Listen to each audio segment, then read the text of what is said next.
बच्चों को दुआएं, बड़ों को सलाम। फ़िज़ा है मेरा नाम। You watching morning with Fiza 24 news पर। नाज़रीन, मेरे एक बहुत ही अच्छे टीम मेंबर हैं। इससे पहले कि मैं अपने प्रोग्राम की शुरुआत करूं, मैं चाह रही थी कि उनके लिए दुआ करूं। आप सब भी मिलकर दुआ कीजिएगा। किसी के लिए भी दुआ हो, दुआ जो है वो सीधी जो है लगती है, और किसकी लग जाए ये पता नहीं होता।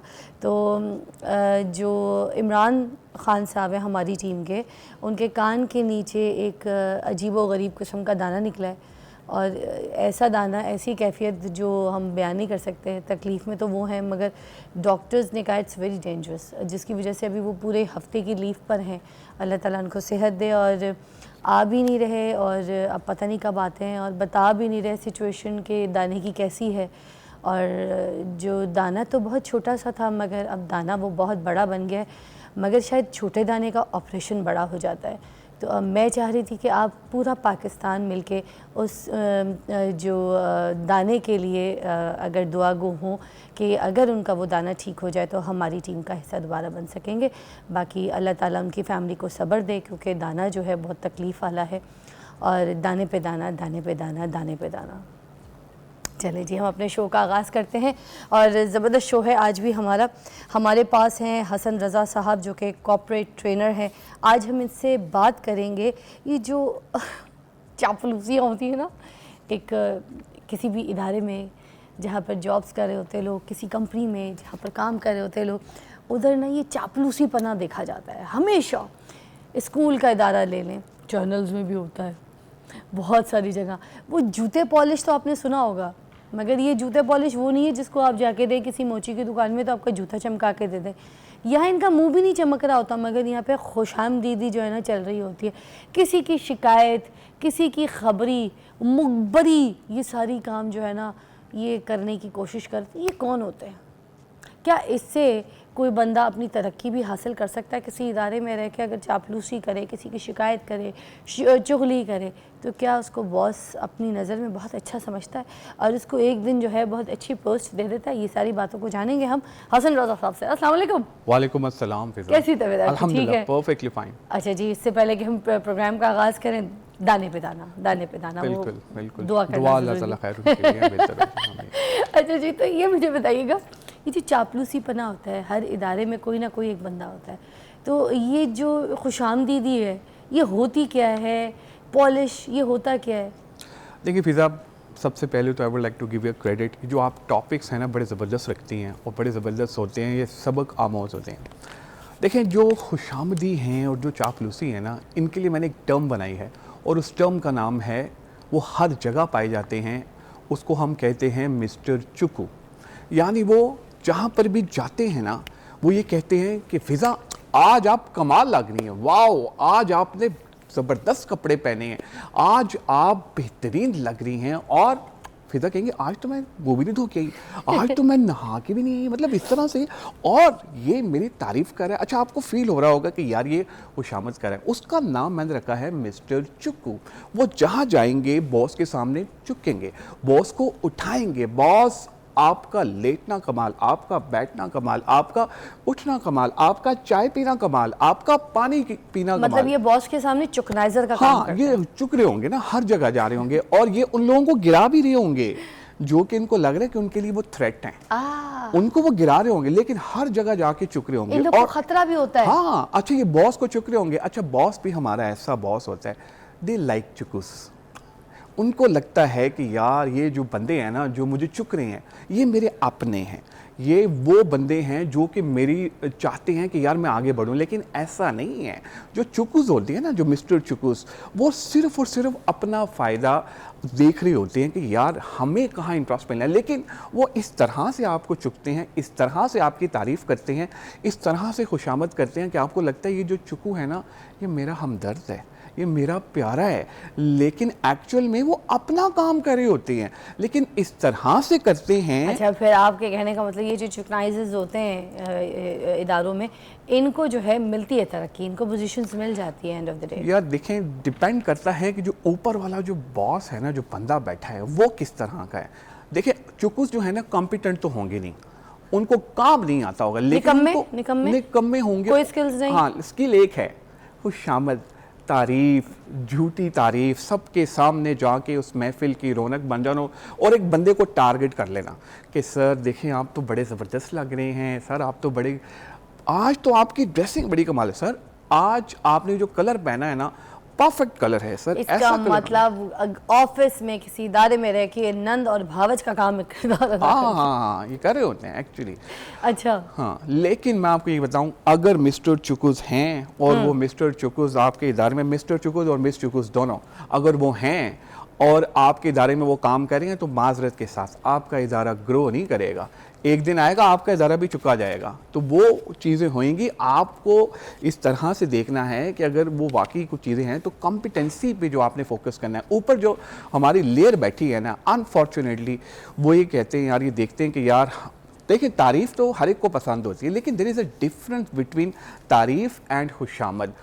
अच्छा, तारीफ़ वो होती है जैसे आपने कोई काम किया और एक्चुअली में आपको उसकी अप्रिसिएशन मिल रही हो, लेकिन खुशामद में आपने वो किया ही नहीं है, आप में वो चीज़ है ही नहीं और बंदा अगला कही जा रहा है कि यार देखो आप तो है ना बहुत अच्छा काम कर क्या रहे हैं। चमचागिरी एक ज़बरदस्त किस्म की स्किल है या बस? चमचागिरी बहुत दूर तक नहीं चल सकती, कहीं ना कहीं आके आपको जो है ना वो फंसा देती है अगर आपको काम नहीं आता। स्किल तो है, ये तो आपने मतलब ये तो हमें मानना पड़ेगा, और हर इदारे में चमचागिरी चलती है, वैसे घर में भी चलती है कुछ चीज़ों पे कि जहाँ पर आपने करना होता है, लेकिन इट्स अ नेगेटिव स्किल्स।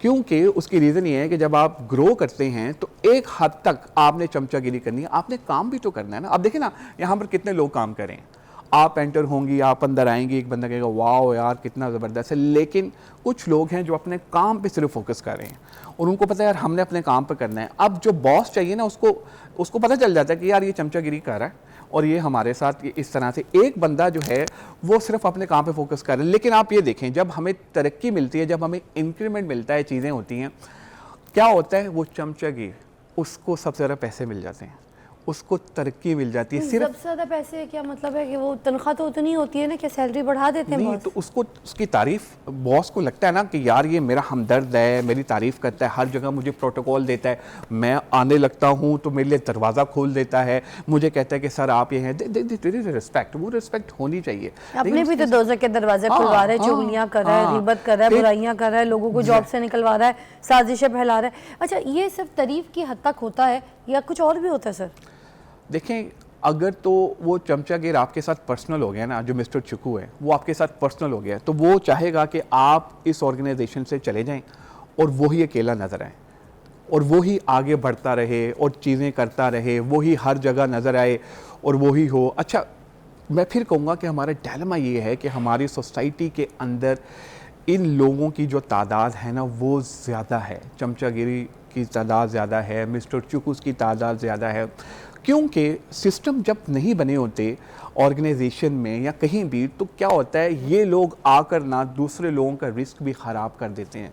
फिज़ा दूसरे लोगों के बारे में गलत बयानी करते हैं। अच्छा, जो पहले पहुंच जाता है अपने बॉस के पास वो सच्चा साबित हो जाता है, उसको कहते हैं, बॉस कहता है हाई ये तो आ गया, ये तो मेरे ऑर्गेनाइजेशन का हमदर्द है, ये तो मेरा प्यारा है, ये तो सारी चीज़ें इस तरह से है। वो कहता है यार ये ठीक है, जिस बंदे के बारे में बात की होती है, जिसके बारे में चुगली की होती है, उसको उसके बारे में उससे पूछा भी नहीं जाता कि यार तुम्हारे बारे में हमने ये बात सुनी, और एक्शन ले लिया जाता है उस मिस्टर चुकू पे और वो चमचागिर पे, और एक्शन लेके उसे कहा जाता है जाएं भाई हम आपके साथ काम नहीं कर सकते। और क्या होता है, अच्छा, हम ब्रेक लेंगे, ब्रेक के बाद एक और सवाल मैं आपसे अभी बल्कि पूछ के जा रही हूँ, हमने ब्रेक के बाद जवाब देना है कि क्या बॉस की कोई ऐसी वीक पॉइंट्स या बॉस के कोई ऐसे राज आपको लगता है ये मिस्टर चुकनाइजर के पास होते हैं जो वो उनके साथ गहरा ताल्लुक़ करना शुरू कर देते हैं? हो सकता है ऑफिस में कोई लड़की पसंद आ गई है, कोई असिस्टेंट पसंद आ गई है, या कोई और उनके कोई घरेलू ऐसी बात, ये मामला जो है वो डिस्कस कर लेते हैं अपने मिस्टर चुकनाइजर के साथ, जिसकी वजह से एक दोस्ती का सिलसिला शुरू हो के तो ये उनके हाथों ब्लैकमेल भी हो रहे होते हैं। खैर ब्रेक लेंगे, ब्रेक के बाद इस बारे में भी जानेंगे।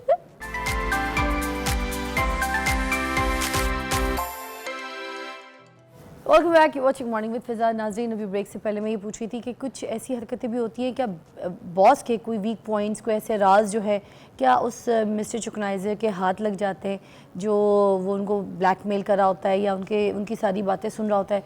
हो सकता है कभी कोई घर के ऐसे हालात हों जो अपने जो है ना उस चुकनाइजर को बता देते हो, ऐसी सिचुएशन भी होती है क्या जो वो अपर लेवल पे होता है? फिज़ा बिल्कुल समटाइम भी होता है कि चुकनाइज़र जो होता है, मिस्टर चुकू जो होता है, वो क्या करता है, वो इस तरह की गेम डालता है बॉस के सामने और उसको लगता ये है कि बॉस को लगता है यार कि मुझे ज़रा पर्सनल लाइफ भी कुछ ऐसी चीज़ें से डिस्कस कर लेनी चाहिए क्योंकि ये मेरा अपना है। एक्चुअली वो अपना नहीं होता, वो वीक पॉइंट वहाँ से पिक करता है और फिर कुछ अरसे के बाद वो आपको कहता है कि बॉस कहता है तुमने काम नहीं किया ये सारी। सर आपने मुझे वो बात बताई थी ना, सर देखें वो इस तरह से था। वो एक थ्रेट बन जाता है वो उसके लिए, और यस वो फिर उसके ब्लैकमेल भी करता है। अच्छा, ये मिस्टर चुकू जो होते हैं ना, एक लेवल ऐसा आता है कि आप इनको रख भी नहीं सकते और इनको निकाल भी नहीं सकते। मतलब आप ब्लैकमेल हो रहे होते हैं ना, आपको पता है यार अगर मैंने इसको निकाल दिया तो मेरे जो 3-4 वीक पॉइंट्स मैंने बताए हैं, कोई ऐसी चीज़ जो कि मुझे लगता है कि यार ये जाके बाहर बताएगा तो मेरी रेपुटेशन में फ़र्क होगा, इस तरह की चीज़ें होंगी, तो वो उनको फिर इसी तरह से ट्रीट करते हैं। लेकिन फिज़ा मैं आपको एक चीज़ बताऊँ, जो बड़ी कंपनीज़ होती हैं ना, वहाँ पर मिस्टर चुकू कोई तरक्की नहीं कर सकते, वो आगे नहीं बढ़ सकते हैं। जो छोटी कंपनी थी, जो छोटा इदारा है, जहाँ पर बॉस की हर जगह पे नज़र होती है, उसको ऐसे चुकूस चाहिए होते हैं जो कि जाएं, उसको ख़बर दें और उसको बताएं कि ये चीज़ें इस तरह से हो रही है। लेकिन वो छोटी ऑर्गेनाइजेशन में तो समहाउ ग्रोथ ले लेंगे, लेकिन बड़ी ऑर्गेनाइजेशन में फिज़ा ये ग्रोथ नहीं ले सकेंगे। तो ये प्रोफेशनलिज्म तो नहीं हुआ? बिल्कुल नहीं है, बिल्कुल प्रोफेशनलिज्म नहीं है। और माज़र के साथ हमारी ऑर्गेनाइजेशन जो छोटे लेवल की हैं, वहाँ पर इन मिस्टर चुकुस की तादाद बहुत ज़्यादा है और वो वहाँ पर जाते हैं, माहौल ख़राब करते हैं। क्या ये ग्रुपिंग भी करते हैं ऑफिस में, किसी इदारे में जाके एक ग्रुप भी बनाते हैं जिसमें कोई अपनी पूरी एक मोनोपली, किसी को अच्छा साबित करना तो अच्छा, बुरा करना तो बुरा, जो उनके ग्रुप के हिस्से में जो उसकी आगे से उसकी चापलूसी कर रहे हैं, जो लोग उसकी हामी भर रहे हैं, वो उनको अपने उस ग्रुप में शामिल करता है और बॉस को उनके सामने अच्छा बेहतर करता है? ऐसी सिचुएशंस भी होती हैं? देखें फिज़ा, एक या बॉस के सामने काम करवाना हो किसी ने, तो वो मिस्टर चुकूस को थोड़ी सी रिश्वत खिलाते हैं, वो अपनी एक्स्ट्रा जो कमाई है वो इधर से भी कर रहा होता है। क्या ये सब कुछ भी होता है? फिज़ा देखें, हर जगह ना एक बड़ा मिस्टर चुकू होगा और उसके छोटे जो शॉर्ट वर्जन है ना मिस्टर चुकू, वो होंगे। वो पूरा का पूरा एक ग्रुप होगा। अच्छा, वो पूरी आपको स्ट्रेटजी बनाएंगे, पूरी साजिशें करेंगे कि यार हमने ये करना है, हमने ये काम वहाँ से निकलवाना है, ये सारी चीज़ें करनी। पब्लिक सेक्टर में भी मिलेगा हमको, प्राइवेट सेक्टर में भी, हर जगह मिलेगा। और ये पूरी लॉबिंग करते हैं, ये बंदे को ना घेरते हैं, ये बंदे को ऐसा घेरते हैं कि बंदे को लगता है यार ये मेरे साथ क्या हो रहा है, ये चीज़ें जो है ना वो ठीक नहीं हो रही। उस टाइम आपको रियलाइज़ नहीं हो रहा होता जब आपके साथ हो रहा होता है, लेकिन कुछ अरसे के बाद आपको ये फील होता है यार ये तो मिस्टर चुकुस जो है मेरे साथ हाथ कर गए हैं भाई, ये तो मेरा यूज़ कर गए हैं। आपने देखे होंगे कि कई दफ़ा ऐसा होता है कि आपकी इंफॉर्मेशन को वो पकड़ते हैं और बॉस के सामने जाके रखते हैं, ये तो मेरा आइडिया, ये तो मैंने करना है, ये तो मेरी वजह से था। एक्चुअली में वो आपका आइडिया था। आप कहते थे यार ये मिस्टर चुकू ने यहाँ पर भी चुकती है। अच्छा, आपने हर इदारे में वो आपको ही पता है कि यार जैसे एग्जांपल आप कहीं काम करें, आपको पता है यार कि ये मिस्टर चुकू है, इसको काम नहीं आता, लेकिन आपका क्रेडिट वो बॉस के सामने आराम से ले लेगा और बताएगा सर ये तो मेरा आइडिया है, ये तो मैंने करना था और इस तरह से। अच्छा, वो इस तरह से बॉस को अपने उसमें घेरेंगे कि बॉस को अपने बताएंगे कि सर देखें ये आपके लिए भी अच्छा है ये आइडिया और इस ऑर्गेनाइजेशन के लिए भी अच्छा है। सर देखें मैं तो सोचता आपके लिए हूँ, मेरा तो जीना मरना आपके साथ है। वो वैसे गाना बड़ा ज़बरदस्त है ना कि आप जैसा कोई मेरी ज़िंदगी में आए तो बात बन जाए।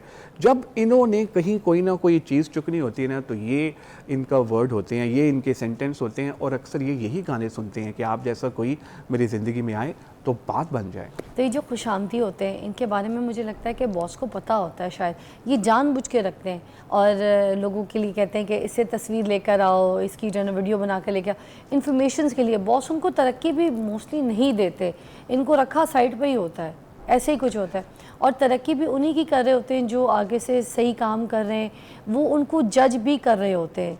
मुझे लगता है बॉस ने जानबूझ के ऐसे लोगों को रखा होता है जो ये खुशामदी होते हैं, क्योंकि वो खुद भी इस सारे प्रोसेस से गुजरा होता है। What you say about it?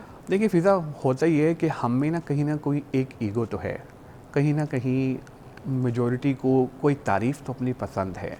तो कुछ जगहों पे उनको पता होता है जब घर से आपको डांट पड़ी और बॉस को भी डांट पड़ती है मिसेज से, हर जगह से सारी, तो उसको कुछ ना कुछ एक मी टाइम भी चाहिए होता है ना। तो फिर इनको बुला के वो कहते हैं बताओ ये मैंने डिसीजन ले था, ये कैसा डिसीजन था, ये कैसे। अब मिस्टर चुकू को तो मौका चाहिए कि यार हमने तो बॉस को चुकना है, तो यस यू राइट कि उनको लग रहा होता है। लेकिन बॉस को भी ये पता होता है कि यार जो मेरे काम करने वाले बंदे हैं, जो मेरे कॉम्पिटेंट बंदे हैं, जो काम करते हैं, वो ऐसे नहीं हैं। अब आप वो देखे होंगे ना, जो काम करने वाला ना वो सिर्फ काम के लिए ही बॉस के पास आएगा। वो बॉस को आके ये नहीं कहेगा बॉस आज आप बड़े अच्छे लग रहे हैं तो एक कप चाय आपके साथ पी लूँ, बॉस आज कहीं मतलब बाहर चलें, कुछ इस तरह को।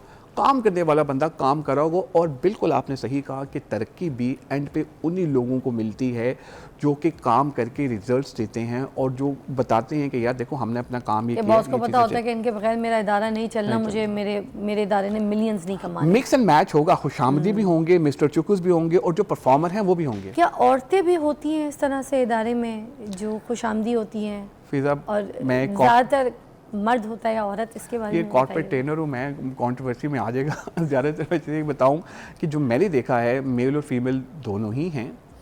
देखिए मेरी एक ऑब्जर्वेशन है, मे भी शायद मैं गलत हो सकता हूँ, कि ख़वातीन की ज़रा तादाद इसमें ज़्यादा है कुछ जगहों पे लगता है, कुछ ऑर्गेनाइजेशन में, और मेल की तादाद भी जो है वो ज़्यादा है। तो ये ज़रा 50-70 की रेशियो है इसके अंदर कि देखना पड़ेगा। पर्सनालिटी के ऊपर आई थिंक वो इम्पॉर्टेंट है कि आपका जो मेल है या फीमेल है वो किस तरह से चीज़ों को देखते हैं। कई जगहों पे ये देखा गया है कि जो मेल हजरात हैं उनके पास कोई काम नहीं होता, सिर्फ उनका काम यही होता है। कई जगहों पे देखा गया है कि फ़ीमेल्स हैं वो ज़रा गॉसिपिंग ज़्यादा करती हैं, चीज़ों को ज़्यादा देखती हैं, तो वो वहाँ पर जाके ये भी तो कहा जाता है ना कि जैसे ये औरत खूबसूरत है, ये खुशामदी भी करती है, इसको काम समझाना आता है, या फिर वैसी अगर खूबसूरत हो और काम भी हल्का फुल्का अच्छा करती हो तो लोग फिर उसके बारे में शो भी कर देते हैं कि ये शायद ऐसी हो। बिल्कुल बिल्कुल, हाँ ये ऐसा होता है, बिल्कुल ऐसा होता है। परसेप्शन जो है ना वो एक बना दी जाती है। देखिए हमारे यहाँ इदारों में परसेप्शन पे ज़्यादा काम चल रहा होता है, एक्चुअली तो काम नहीं चल रहा होता। कुछ जगहों पे जैसे मिस्टर चुकुस है ना, उनका ये भी काम होता है, उनका काम होता है कि यार परसेप्शन बनाना, इस बंदे की ना ये परसेप्शन बना दो CEO के सामने कि सर देखे ना फ़िज़ा में ना बड़ा एटीट्यूड का इशू है, फ़िज़ा जो है ना वो मॉर्निंग शो में लेट आती हैं, फ़िज़ा जो है ना वो काम नहीं करती हैं, फ़िज़ा जो है ना इस तरह से ये वो परसेप्शन वो मालिक के सामने बना देते हैं। अच्छा आप एक चीज़ और देखें कि उस परसेप्शन को जो ऑनर है CEO वो मान लेता है, वो उसको वेरीफाई भी नहीं करता, क्योंकि मिस्टर चुकुस की एक लॉबी बनी हुई है। पहले चुकू ने बात की, दूसरे ने बात की, तीसरे ने बात की, तो CEO ने कहा कि यार ये बिल्कुल सही कह रहे हैं। हालांकि होना ये चाहिए जहाँ पर सिस्टम नहीं बने हुए तो एक्चुअली यार बुला के उस बंदे के बारे में पूछो तो सही कि बाहर मैंने आपके बारे में ये बात सुनी है, आप ये कह रही हैं, इस तरह से कभी नहीं वेरीफाई करेंगे उस चीज़ को, हमेशा अच्छा, मान और लेंगे। जैसे कोई औरत खूबसूरत है, प्यारी है और वो काम कर रही है, तरक्की हासिल कर रही है, मगर बाकी जो है या कोई मर्द भी, तो बाकी जो है उसके ऊपर जो है ना इल्ज़ाम तराशी कर रहे हैं कि भाई ये ज़रा स्मार्ट ज़्यादा है, ये अपने स्टाइल वगैरह से जो है ना खुशामद से आगे चला गया है, अदरवाइज़ इसके अंदर कोई स्किल्स नहीं है, कोई एबिलिटी नहीं है, हालांकि वो अपनी मेहनत के बलबूते पे, अपनी अकल की इंटेलिजेंस पे जो है वो आगे बढ़ रहा है। बिल्कुल ऐसी है, बिल्कुल ऐसी है। देखें खूबसूरती इज़ एन एच, अगर आपको अल्हम्दुलिल्लाह और साथ में अगर मतलब काम भी आता है और आप स्किल्स हैं, आप में कॉम्पिटेंसी है, तो वो आपके लिए एक बोनस है। तो लोग अगर ये आपके बारे में राय कायम कर रहे हैं और इस तरह से हैं, लेकिन आपको पता है कि यार मुझे मेरा काम आता है, मुझे पता है, तो लोग बातें करते रहेंगे। फिर लोग तो बड़े बड़े सेलिब्रिटीज़ के बारे, बड़े बड़े लोगों के बारे में सोशल मीडिया पे पोस्ट लिखती हैं, सारी चीज़ें होती हैं, कुछ तो लोग कहेंगे, कुछ लोग कहेंगे लोगों का काम है कहना, तो वो चीज़ें चलती रहेंगी। लेकिन अगर आपने आगे बढ़ना है ज़िंदगी में तो आपको ये मिस्टर चुकुस इनको पहचानना पड़ेगा, इनको अपने लाइफ में से माइनस करना पड़ेगा। मैं चाहूँगी कि आप बिल्कुल कोई एंड में जो है ना ऐसा पैगाम दें उन लोगों को जो इदारों में काम कर रहे हैं, मोनोपलीज़ का शिकार हैं या फिर इस तरह से खुशामदी बनकर जो है ना आगे बढ़ने की कोशिश करते हैं। क्या पैगाम होगा कि तरक्की के लिए क्या सही रास्ता है? Please guide them. बिल्कुल फ़िज़ा, सबसे पहले तो मैं ये कहूँगा कि जैसे कि मैंने कहा कि पहले आप आइडेंटिफाई कर लें कि यार ये आपके इदारे में मिस्टर चुकुस हैं, ये आपका काम ख़राब कर रहे हैं। अच्छा, उनसे फिर आपने डिस्टेंस मेंटेन रखना है, ज़्यादा उनसे बात नहीं करनी है। अच्छा, होता ये है कि हम प्रोफेशनल लाइफ तो उनसे मिस्टर चुकू से डिस्कस करते हैं, पर्सनल लाइफ भी डिस्कस कर लेते हैं। अब जब पर्सनल लाइफ पे हम डिस्कस करते हैं तो मिस्टर चुकुस को कुछ ना कुछ चीज़ें चाहिए होती हैं जो कि वो आने वाले टाइम में जब आपके साथ ताल्लुकात ख़राब हो जाएं वो बॉस को बताए, आपकी रेपुटेशन को गंदा करे, ऑर्गेनाइजेशन में आपके रेपुटेशन को बुरा करे, तो आपने ये नहीं होने देना। आखिरी बात मैं ये कहूँगा कि मिस्टर चुकू को, जो मिस्टर चुकू हमें देख रहे हैं, कि भाई मेहरबानी है लोगों का रिस्क ख़राब मत करें, खामोश बद्दुआ किसी से मत लें। ये ना हो कि आने वाले टाइम में वो बंदा आपको कुछ ना कहे, कोई लफ्ज़ ना बोले, लेकिन आने वाले टाइम में फ़िज़ा आपको खामोश बद्दुआ लग जाए। और बद्दुआ आपको नहीं लगती, बद्दुआ फैमिली को भी लगती है, आपकी औलाद को भी लगती है, वालिदैन को भी लगती है। तो मिस्टर चुकुस, आपकी मेहरबानी है, किसी का रिस्क ख़राब मत करें, अपने काम पे फोकस करें, अपनी स्किल्स को बेहतर करें। जैसा बाप होता है बच्चे फिर वैसी पीछे हरकतें करते हैं। अगर बाप ने इसी तरह से खुशामदी करके आगे बढ़ना है तो बच्चे चाहे जितनी अच्छी तालीम हासिल कर लें, जितना उनके ऊपर पैसा लगा लें, बच्चे आपके रास्ते को ही फॉलो करेंगे।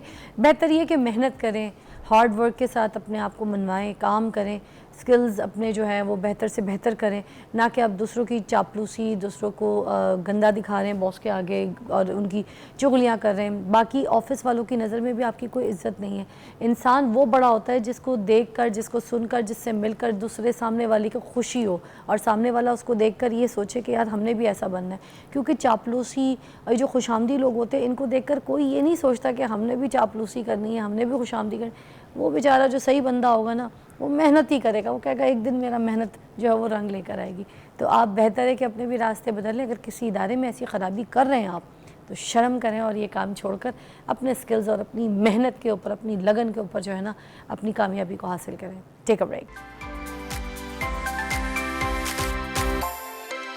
Welcome back, you watching morning with Fiza. और नाज़रीन, हम अभी जो बात करेंगे वो स्मोक की वजह से जो इन्फेक्शंस हमें, खांसी, नज़ला, ज़ुकाम, कोल्ड, हर वक्त गला ख़राब, तो इसके क्या इलाज है, क्या नुस्खा है। हमारे पास ज़बरदस्त हकीम साहब मौजूद हैं, हकीम इसहाक सुल्तान साहब हैं। तो वो हमें आज बताएंगे ऐसे ऐसे नुस्खे जो घर में ही आप अपना इलाज कर सकें और जिससे थोड़ी सी आपको आराम आ जाए।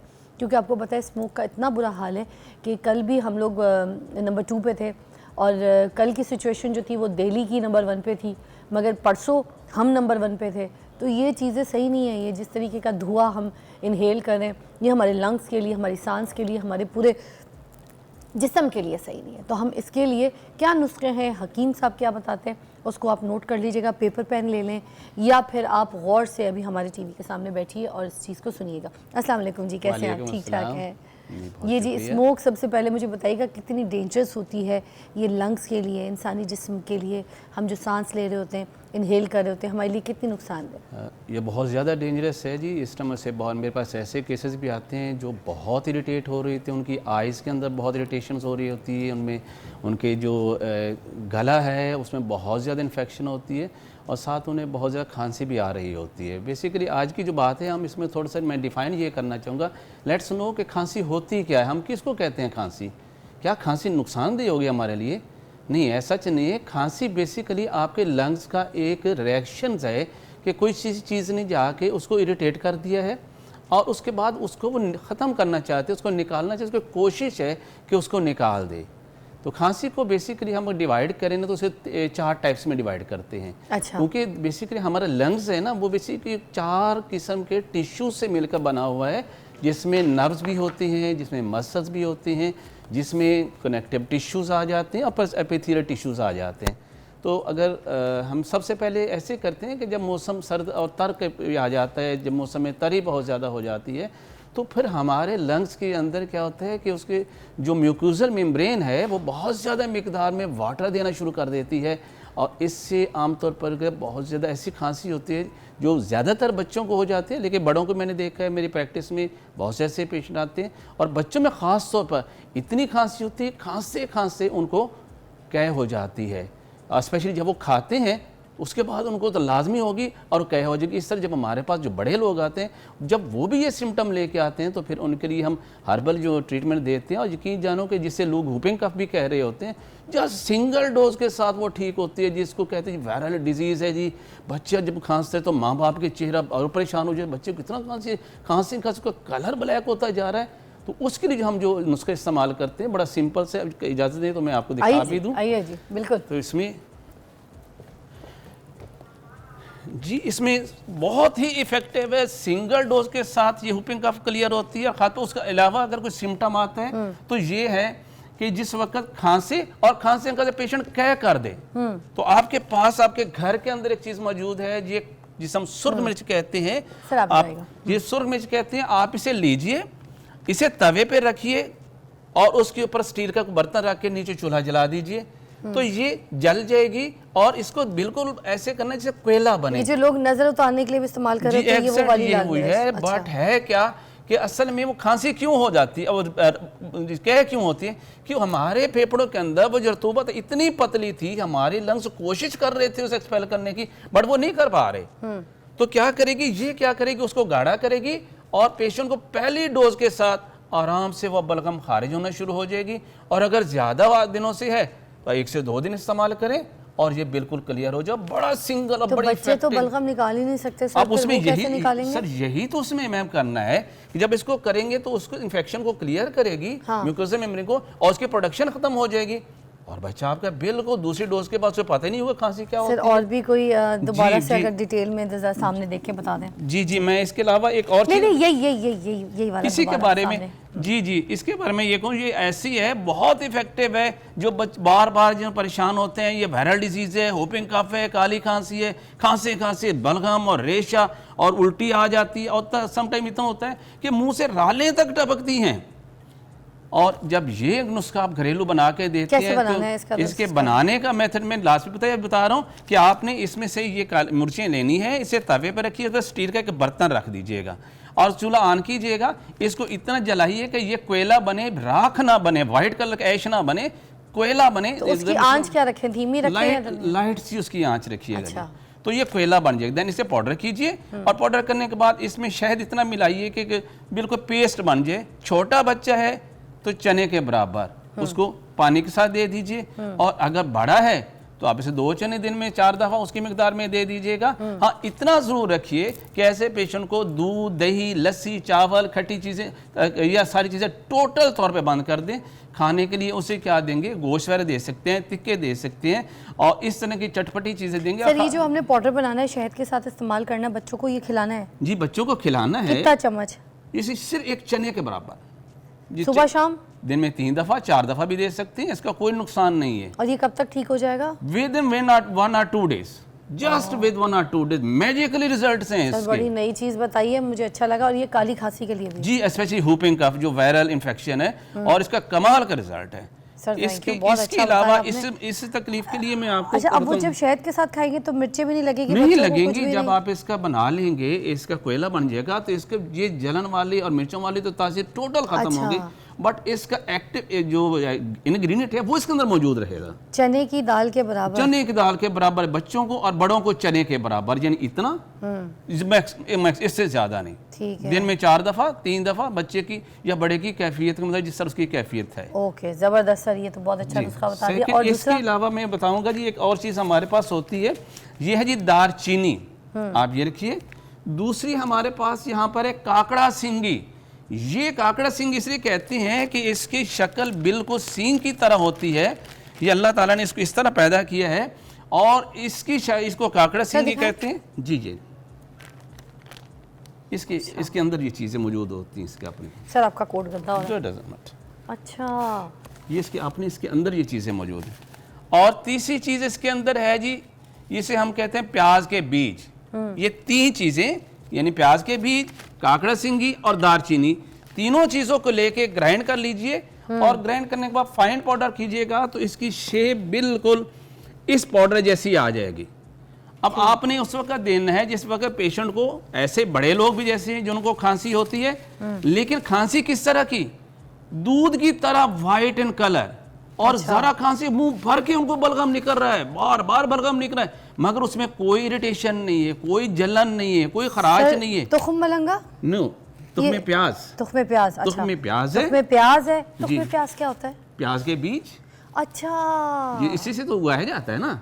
ठीक है, काकड़ा सिंगी, प्याज के बीज और दालचीनी। दालचीनी दो किस्म की होती है ना, वो एक गोल वाली भी और एक, ये एग्जैक्टली ये दालचीनी है। हमने ये वाली लेनी है। दूसरी तज जो होती है जिससे उसके समटाइम ये होता है, लेकिन असल दालचीनी यही है। अच्छा, ठीक है। तो ये जो सीधी लंबी वाली होती है, ये उन्होंने कहा है, वो जो दूसरी जो वो तज जो होती है वो बिल्कुल गोल सी। तो लोग कहते हैं वो इस्तेमाल करनी चाहिए, उसकी मिथ भी क्या है जरा बता दे। लोग क्यों कहते हैं? तज जो है ना वो इतने इफेक्टिव नहीं है इसके, बेशक दोनों का मिजाज एक जैसा होता है। अच्छा, but this one is a very effective. अच्छा, जिस वक्त खांसी ऐसी हो कि बलगम मुंह से भर भर के निकल रही हो, लेकिन वो व्हाइट इन कलर हो, ठीक है, तो फिर आप जब ये देंगे और इसको आप काकड़ा सिंगी, दालचीनी, तुख्मे प्याज तीनों को हम मिकदार पीस लेना है। जी जी, और इस तरीके से इसका पाउडर बन इस जाएगा। तरीके इसका पाउडर बना लेना है और इसमें से हाफ घर टी के ग्राइंडर में स्पून, पीस जी लेते आराम से इजी से पीसी जाती है, और हाफ टी स्पून की मिकदार में आपने इसको लेना है। मैं आपको बता देता हूँ, हाँ, सिर्फ इतनी मिकदार के अंदर दिन में 4 दफा पानी के साथ लीजिए।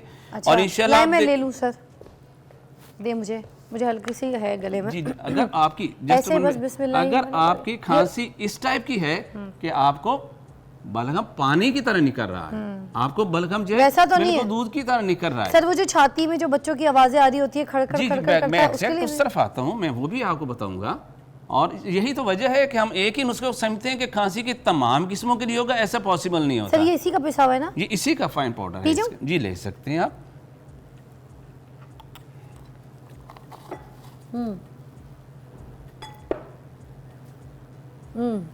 जी, अब खांसी की जो दूसरी किस्म आती है वो खुश्की की वजह से आती है, यानी ऐसी जिसके अंदर आपके फेफड़ों के अंदर जो म्यूकोसल मेम्ब्रेन है वो बेसिकली उसका काम क्या होता है, आपके जो एयरवेज से उनको तर रखना। सम टाइम क्या होता है, उसकी सोजिश की वजह से इन्फेक्शन इतना होता है कि वो टोटल ड्राई हो जाता है, मरीज खांसता है, खांसते खांसते निकलता कुछ नहीं है उसके अंदर से, अकीबे तंग होके क्या होता है, इतना सा छोटा सा ग्रेन कलर स्पूटम आता है, बस मिटियाला सा खाक जैसे होता है ग्रे कलर का, और वो निकलता है तो मरीज को थोड़ा सा सांस आता है। तो हमने यहाँ क्या करना है कि हमने यहाँ रतूबात पैदा कर देनी है, हमने यहाँ हरारत पैदा कर देनी है। तो जिनको खुशक खांसी आ रही है उसके लिए मैं आपको इसके ब्रेक के बाद सर ये मजे का, जी आपके लिए सब चीज़ें ये मजे का था। अच्छा, हाँ ये मजे का भी था, बच्चे आराम से ले सकते हैं। ये गले में जाके वो खरखराहट नहीं कर रहा, जो कुछ फक्कियाँ होती हैं ये बिल्कुल नरम हो गया, पानी के साथ आप ले सकते हैं। कुछ ऐसी फक्कियाँ होती हैं जो नरम नहीं होती, ये नरम हो गई थी, बच्चे ले सकते हैं और ये वाकई कारआमद होगी, आई कैन इमेजिन, क्योंकि हकीम साहब सही बंदे सही चीज़ें बताते हैं। Take a break.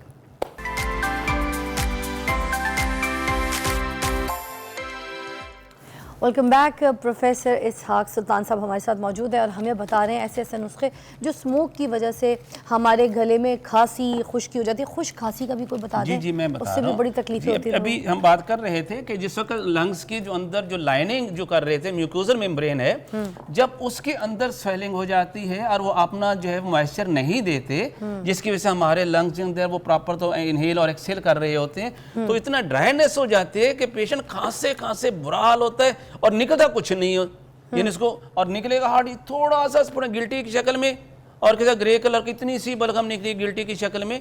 तो उस वक्त आपने जो उनको दवा देनी है वो मैं आपको बता देता हूं कि ये एक तो है जी हमारे यहाँ इसको तेज पात कहते हैं, एक ये लेना है, दूसरा लेना है ये पुदीना है जी, ये आप तो जंगली पुदीना हम इसे कहते हैं, पंसारी से मिल जाता है। जंगली पुदीना? जी जी, ये कौन सा होता है? ये बहुत तेज होता है, ये आपका जो घर में यूज होता है उससे कहीं तेज तो ये होता कैसे बनता है, कहाँ से है। मिलता है? ये खुदरा पौधे हैं, ये खुदरा उगता है, ये जंगली पुदीना। जंगली पुदीना। और तीसरी चीज इसके अंदर अजवैन है, और चौथी चीज इसके अंदर नमक है। ये चारों चीजों को अच्छी तरह अलग अलग ग्राइंड कीजिएगा और पाउडर बना लें, और इसका पाउडर इस कलर में आपको मिलेगा। और इसको भी यही तरीका है कि आपने इसका भी हाफ टी स्पून दिन में 4 दफा लेना है पानी के साथ। लेकिन इसके लिए ज़रूरी है कि खट्टी चीज़ें बिल्कुल बंद कर दी जाए, तली हुई चीज़ें बिल्कुल बंद कर दी जाए, ठंडक से बिल्कुल बचा जाए। ये वो खांसी होती है जो अक्सर रात को ज़्यादा होती है। ऐसे पेशेंट जो रहते हैं बेचारे रात को बार बार उनके खांसी खांसी करते करते बुरा हाल हो जाता है और निकलता उसमें खांसी में कुछ नहीं। सिर्फ आप इसके दिन में 4 खुराकें लें, 2 से 3 दिन इस्तेमाल करें तो खुशक खांसी जो है वो बिल्कुल क्लियर हो जाती है। अरे वाह सर, आपने बताया नमक। जी ये नमक है, क्योंकि इस जी ये है अजवैन देसी है जी, अजवैन की 4 किस्में, बट अच्छा, ये अजवैन ये देसी हमारे लेना है। किचन वाली तो अजवाइन लगी नहीं रही। एग्जैक्ट वही है जी, अजवैन देसी है जो आपके अच्छा। किचन, ये वो वाली है।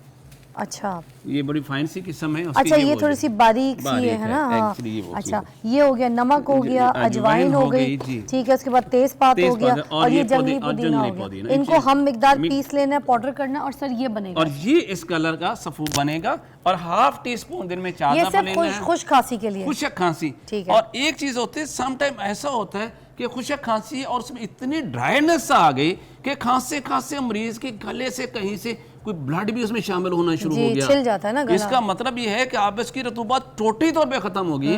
अब हमें ऐसी चीज़ें चाहिए जो कि ड्राइनेस को ख़त्म करने के साथ साथ मॉइस्चर भी पैदा कर दें, थोड़ी रतूबत भी दे दें, तो ये- रतूबत पैदा होंगी तो ब्लड आना बंद हो तो ये जाएगा। मॉइस्चर उसके भी लिए करेंगे। सर अलग चीज़ अच्छा, आप मॉइस्चर के लिए अलग चीज़ है, ये अलग नहीं है है? जी, ओके, ये नहीं ओके, है, वो ओके, ओके। तो जो हमें थोड़ा सा मॉइस्चर है, अच्छा। अब मॉइस्चर टोटल खत्म हो गया, अब उसमें ब्लड भी आया, हाँ, तो देन आपने क्या लेना है, ये हल्दी टर्मेरिक आपके घर में मौजूद है। ठीक है, दूसरी चीज मगर है, ये देसी हल्दी है सर, जी जी आपके, है ना? जी जी जी ओके, दूसरे ये है, इसमें असलोसोस हमारी ज़बान में कहते हैं, ग्लिसराइजा कहते हैं, मलेठी कहते हैं। ओके, और तीसरी चीज है ये सौंफ है। ये 3 चीजें लेनी है। और चौथी चीज इसके साथ है, इसे बरगे बांसा कहते हैं। ये अल्लाह ताला ने ऐसी कुदरती जड़ी बूटी पैदा की है कि अब जब ये है कहीं से भी ब्लड आ रहा हो, लेकिन स्पेशली जब लंग से आ रहा हो, तो आप इसका कहवा बना के पीते हैं तो ब्लड आना टोटली तौर पे बंद हो जाता है।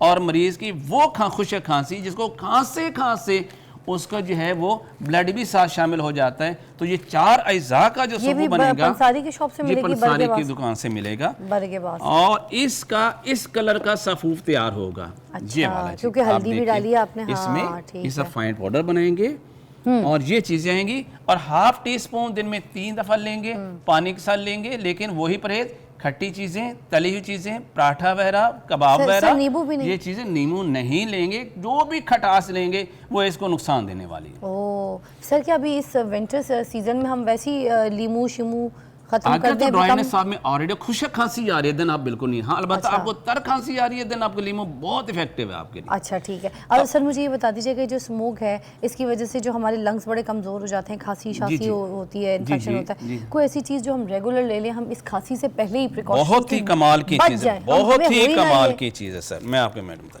हमें हो ये ही ना हमारे सर। पास एक है और बड़े मशहूर से आप नाम जानते हैं, उनाब। बहुत सी हम लोग जानते हैं उनाब के इसको। फूल, उनाब जी। इसके मिलते हैं, उनाब के इसके फूल। फल है। सर, दिखा और दें। दूसरी चीज ये लसूड़ियाँ हैं। और तीसरी चीज जो बहुत ही अच्छी है वो है गुले बनफ्शा। सर लसूड़ियाँ भी दिखाएं, निकाल जी, दें।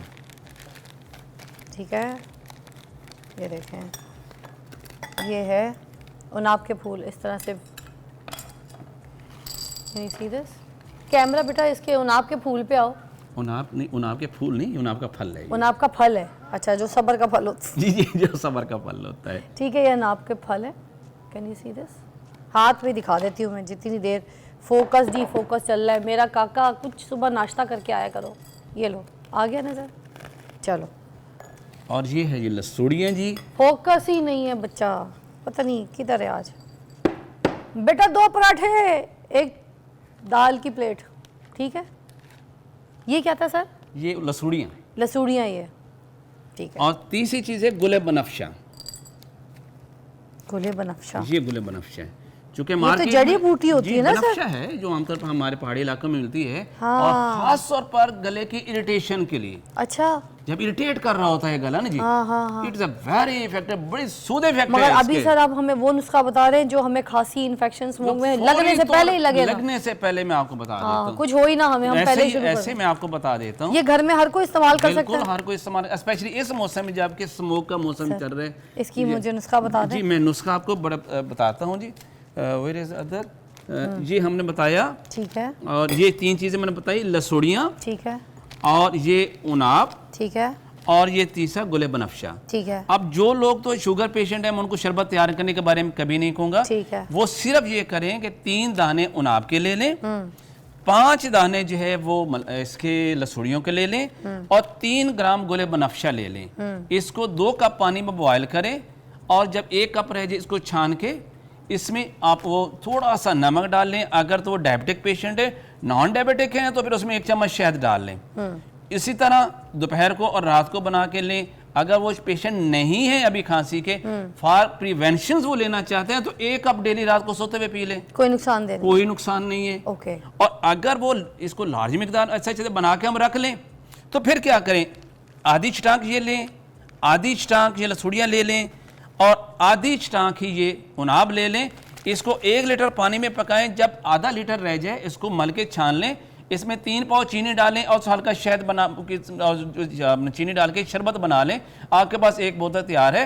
सुबह दोपहर शाम दिन में 2 चम्मच पाउडर ये शहद अपना ये शरबत पानी में 1 कप पानी में डालें और उसको पी लें। जबरदस्त, थैंक यू ये सो जिनको मच। जितनी भी सर, प्रॉब्लम टाइम आ खत्म हो रही चुका है but उसमें आपने लास्ट काफी चीज ज्यादा मैं हमें बताना अच्छी चाहूँ हाँ। सिर्फ ये एक चीज क्या है जिससे ये? हम कहते हैं अमलतास। अमलतास सर जल्दी बता दें, टाइम बिल्कुल ये खत्म है। अमलतास है जी, जिनके गला खराब होता है, गले में बार इरिटेशन है और खास तौर पर जो इस स्मोक से बचना चाहते हैं, सिर्फ इसको इतना सा अमलतास लेके कूट लें और इसको 2 कप पानी में बॉयल करें। जब 1 कप पानी रह जाए छान लें और इसके गरारे कर लिया करें। दवाई खाने की जरूरत नहीं है, आप पूरा सीजन जो है इस स्मोक का उससे महफूज रहेंगे और आपको कोई प्रॉब्लम नहीं हो रही। क्या बात वेरी है जी, इफेक्टिव है। जबरदस्त, थैंक यू सो मच। ऐसे ऐसे नुस्खे आज आपको पता चले, मुझे नहीं लगता कि आज से पहले किसी भी प्रोग्राम में, किसी ये मेरा ट्रांसमिशन में, 32 years किसी का भी शो पे experience आपको ये है पता चले मेरे पास। होंगे। जिस टाइप के Try पेशेंट आते all हैं, the- मैं एक मैसेज देना सर चाहूंगा ब्रेक है, प्लीज। ब्रेक, खुदा का वास्ता सर आप मुझे अलग से मैसेज दीजिएगा, प्लीज टेक अ ब्रेक। आइए सर।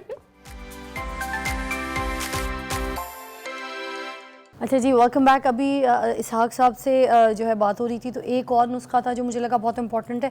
आप कह रहे थे कि जो पीला बलगम हो जाता है खास के, जी। उसके लिए कोई खास नुस्खा है तो आप जी बताना बिल्कुल, चाहते उसके हैं? जी जी ऐसे जिन लोगों को पीले रंग की बलगम है, चाहे वो हल्का पीला हो या बहुत गाढ़ी बलगम आ रहा हो, खुदारा कभी उस खांसी को खुशक करने की कोशिश मत कीजिए, उस बलगम को खुशक करने की कोशिश मत कीजिए, क्योंकि बेसिकली म्यूकोजल मेम्ब्रेन जो है उसकी सोजिश होती है और उस वजह से बैक्टीरियल इन्फेक्शन पैदा हो जाती है, जिसकी वजह से बलगम जो है वो गाढ़ी भी होती है, पीली भी होती है। आप इस जो मैंने बता रहा हूँ आप ये लें, इसको इस्तेमाल करें, ये उसको पतला करके बाहर निकाल देगी।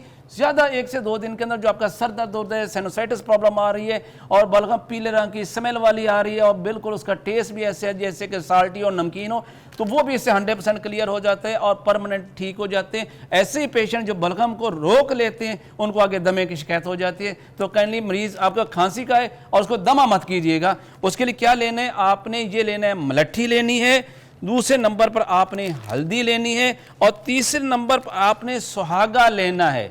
ये चीज़ें ऐसी 3 चीज़ें, इनको लेके पाउडर कर लीजिए और उसके बाद इनको जब पाउडर करेंगे तो आपके पास इस तरह का एक शक्कर का पाउडर मिलेगा। आधी चम्मच सुबह दोपहर शाम दिन में 3 टाइम लेना है और उसके बाद आपने ½ टीस्पून, ये एक लसूड़ियों की चटनी हम इसे कहते हैं, लौकी सिपिसान कहते हैं, 1 चम्मच उसके बाद ऊपर से चाट लीजिएगा। तो जितना भी पुराना प्रॉब्लम होगा इंशाल्लाह ये आप इसको टेस्ट कीजिएगा, very tasty.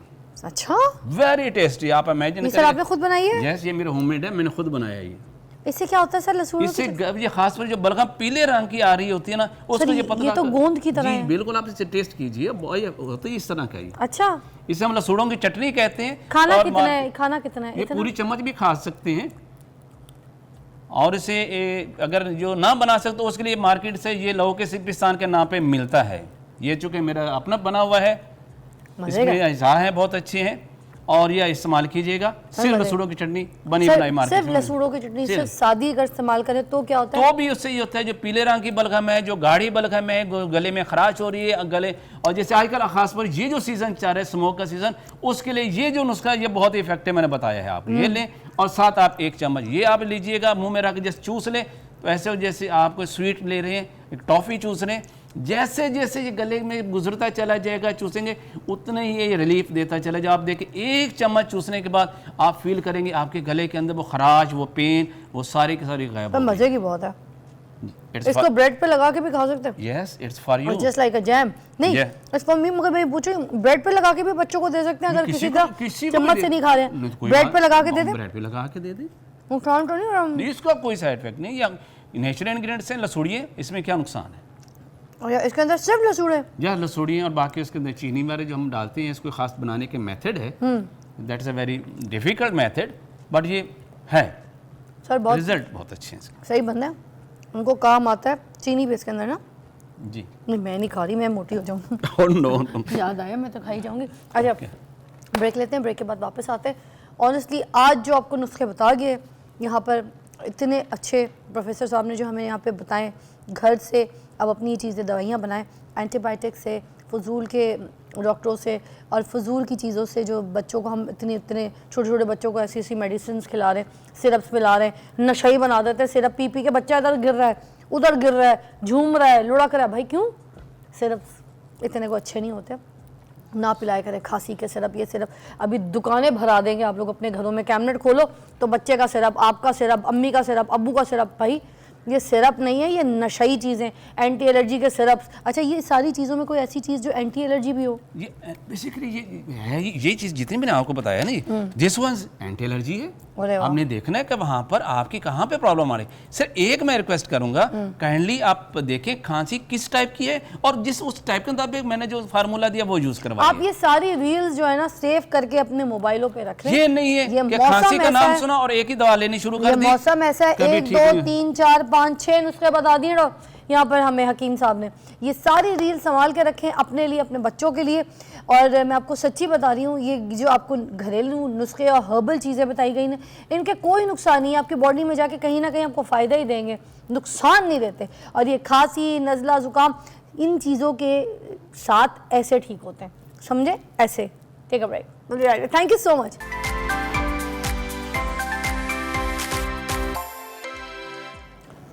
Welcome back, you watching morning with Fiza. नाज़रीन, अभी हम बात करेंगे बच्चों के साथ दोस्ती कैसे की जा सकती है। हम अपने बच्चों के साथ जब दोस्ती नहीं करते तो बच्चे जो है ना आइसोलेशन की तरफ चले जाते हैं। घर पे मौजूद होते हैं, पेरेंट्स के साथ होते हैं, मगर अपनी कोई अलग दुनिया में अपना बसेरा कर लेते हैं, अपना एक नेस्ट बना लेते हैं। वो हमारे साथ जो अपनी कंपनी है उसको एंजॉय नहीं करते, ना हमारे साथ बैठना पसंद करते हैं, ना हमसे कोई बातें शेयर करते हैं, अंदर ही अंदर घुट पी रहे होते हैं। बहुत सी ऐसी सिचुएशंस होती हैं बच्चों के साथ भी, मगर वो सिचुएशंस हमें पता नहीं चलती उनके साथ क्या मेंटल सिचुएशन है, किस तरीके के फेज से वो गुज़र रहे हैं। देखिए, हर इंसान के साथ जैसे हम बड़े हो जाते हैं तो हम कहते हैं ना, अच्छा बुरा, गम, गर्मी, सर्दी, ख़िज़ा, बहार, ये सारे मौसम, फिर उसके बाद हमारे मूड्स, फिर कभी हम बहुत खुश हैं, कभी हम बहुत उदास हैं, कभी किसी लॉस पे हमें बहुत दुख हो रहा है, कभी किसी की मुलाकात से हमें बहुत खुशी हो रही। तो बहुत सारी चीज़ें हमारे साथ चल रही हैं। उसी तरह सिचुएशन हमारे जो बच्चे होते हैं उनके साथ भी चलती है, मगर वो उनके हिसाब से चलती है, उनकी एज के हिसाब से चलती है। बात यह कि जब हम समझते नहीं तो हमारी दोस्ती में काफ़ी एक गैप आ जाता है, हमारी कम्युनिकेशन में गैप आ जाता है, हमारी अंडरस्टैंडिंग जो है वो कहीं ना कहीं तितर बितर हो जाती है। तो what we need to do when we wanted कि हमारे बच्चे हमारे साथ बहुत अच्छी कम्युनिकेशंस में हों और बड़ी अच्छी दोस्ती करें, उस पर बात करने के लिए आज हमने जिनको दावत दी है वो हैं ज़बरदस्त मेहमान डॉक्टर आफाफ मंजूर, जो कि साइकोलॉजिस्ट हैं, हमारे प्रोग्राम में आती रहती हैं। आप कॉल भी कर सकते हैं, कोई मसला है या कोई ऐसी एक्सपीरियंस या कोई सवाल ऐड करना चाहते हैं तो बी माई गेस्ट, बताइएगा ज़रूर। जी Afaf, how are you? I am good, thank you very much Fiza, आप कैसी हैं? अल्लाह का शुक्र।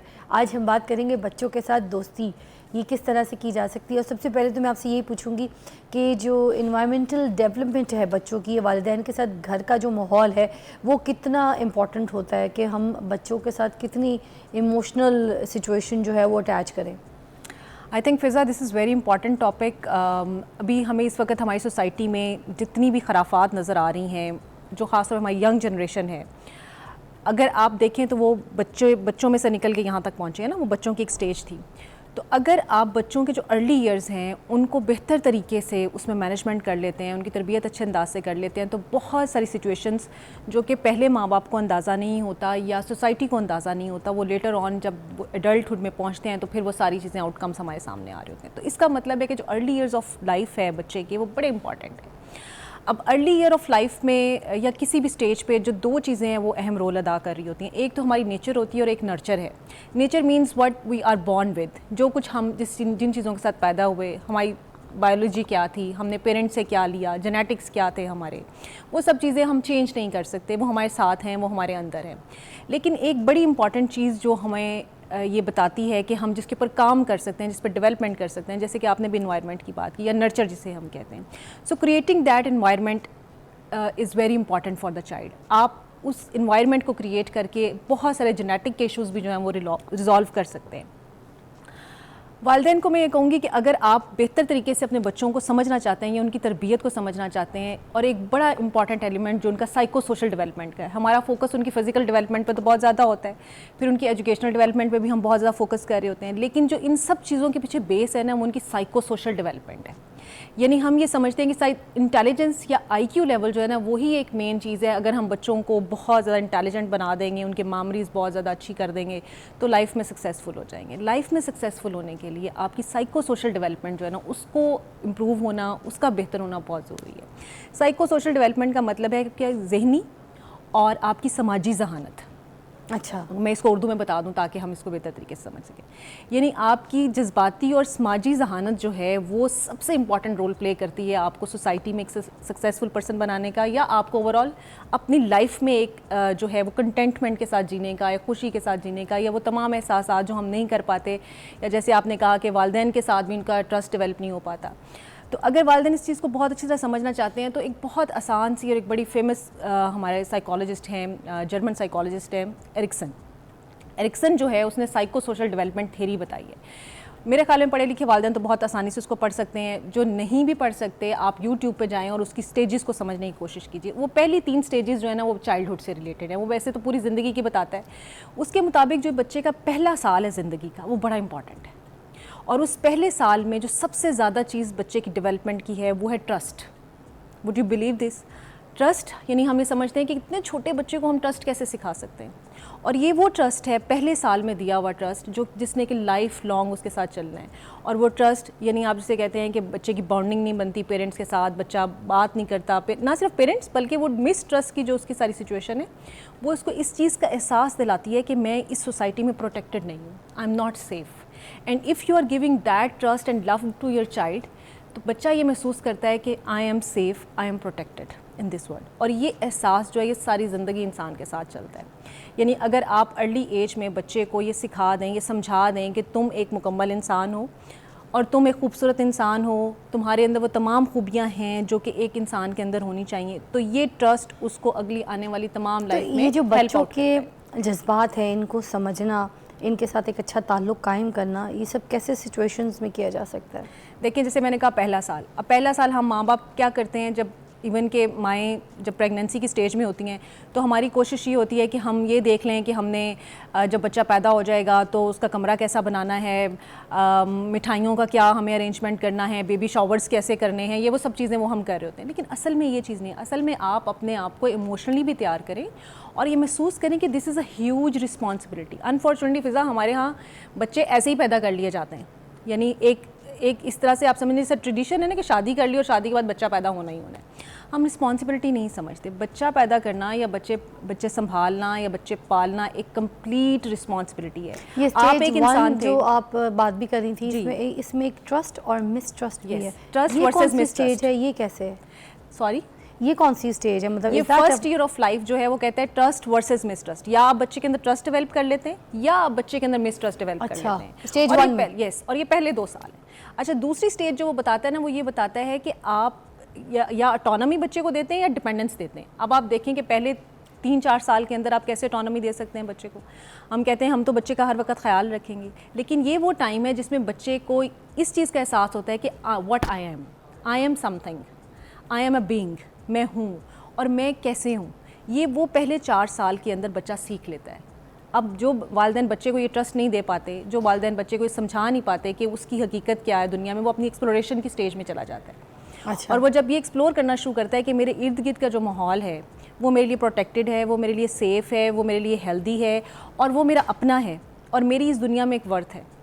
ये स्टेज जो है ये माँ बाप ने उस स्टेज के अंदर बच्चे के अंदर डेवलप करनी कैसे है। इसके लिए मैं हमेशा ये कहती हूँ कि पेरेंट्स अगर 3 times of a day focus कर लें बच्चे की लाइफ में, क्योंकि आजकल की जो हसल बसल की लाइफ है उसमें आपके पास वक्त नहीं है कि आप मुकम्मल तौर पे बच्चों को वक्त दे सकें। बच्चों की भी जो काम है वो इस तरह का है कि उन्होंने सुबह उठना है, स्कूल जाना है, उसके बाद उन्होंने अपनी कोई ट्यूशन्स पे जाना है और बहुत सारी एक्टिविटीज़ हैं उनके पास करने के लिए। तो वालिदैन 3 टाइम जो है ना वो अगर फोकस कर लें उनके लिए और बेशक आधा घंटा 1-1 घंटा उस टाइम में स्पेंड कर लें बच्चों के साथ, तो बड़ा ज़बरदस्त क्वालिटी टाइम हो सकता है। अब वो 3 टाइम कौन से हैं?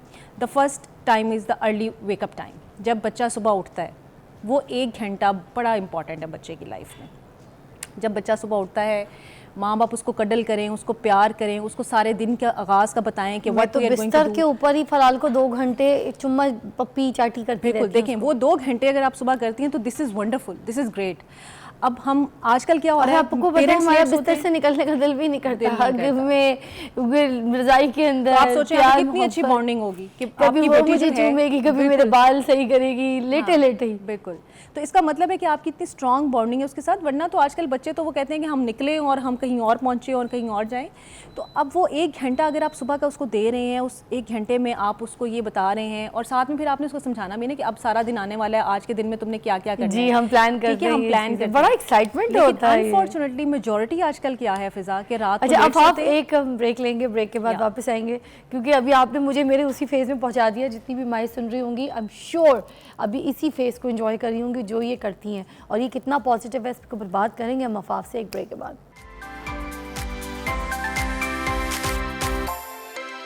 Welcome back, you watching morning with Fiza. हम बात कर रहे हैं बच्चों के साथ दोस्ती किस तरह से की जा सकती है। हमारे पास डॉक्टर अफाफ मौजूद है। अच्छा अफाफ, मुझे बताइएगा, ये जो आप बता रही थी कि सुबह उठते के साथ ही बच्चों के साथ प्लानिंग करनी है, तो वो क्या प्लानिंग है, किस तरीके से सारा दिन का डिसाइड करना है? मतलब अक्सर पेरेंट्स कहते हैं कि बच्चे हमें तंग करते हैं, उठते नहीं हैं, जाते नहीं हैं। अगर आप उन्हें कडल करते हैं, आप अच्छे तरीके से उन्हें बताते हैं, सारा दिन का प्लान बताते हैं कि आज आपने स्कूल जाना है, उसके बाद आपकी ये एक्टिविटी है, फिर अगर हमें कहीं घूमने जाना है, कुछ भी जो भी आपका प्लान है, create excitement in that in A positive way, ताकि वो आपके साथ अपनी शेयरिंग कर सके।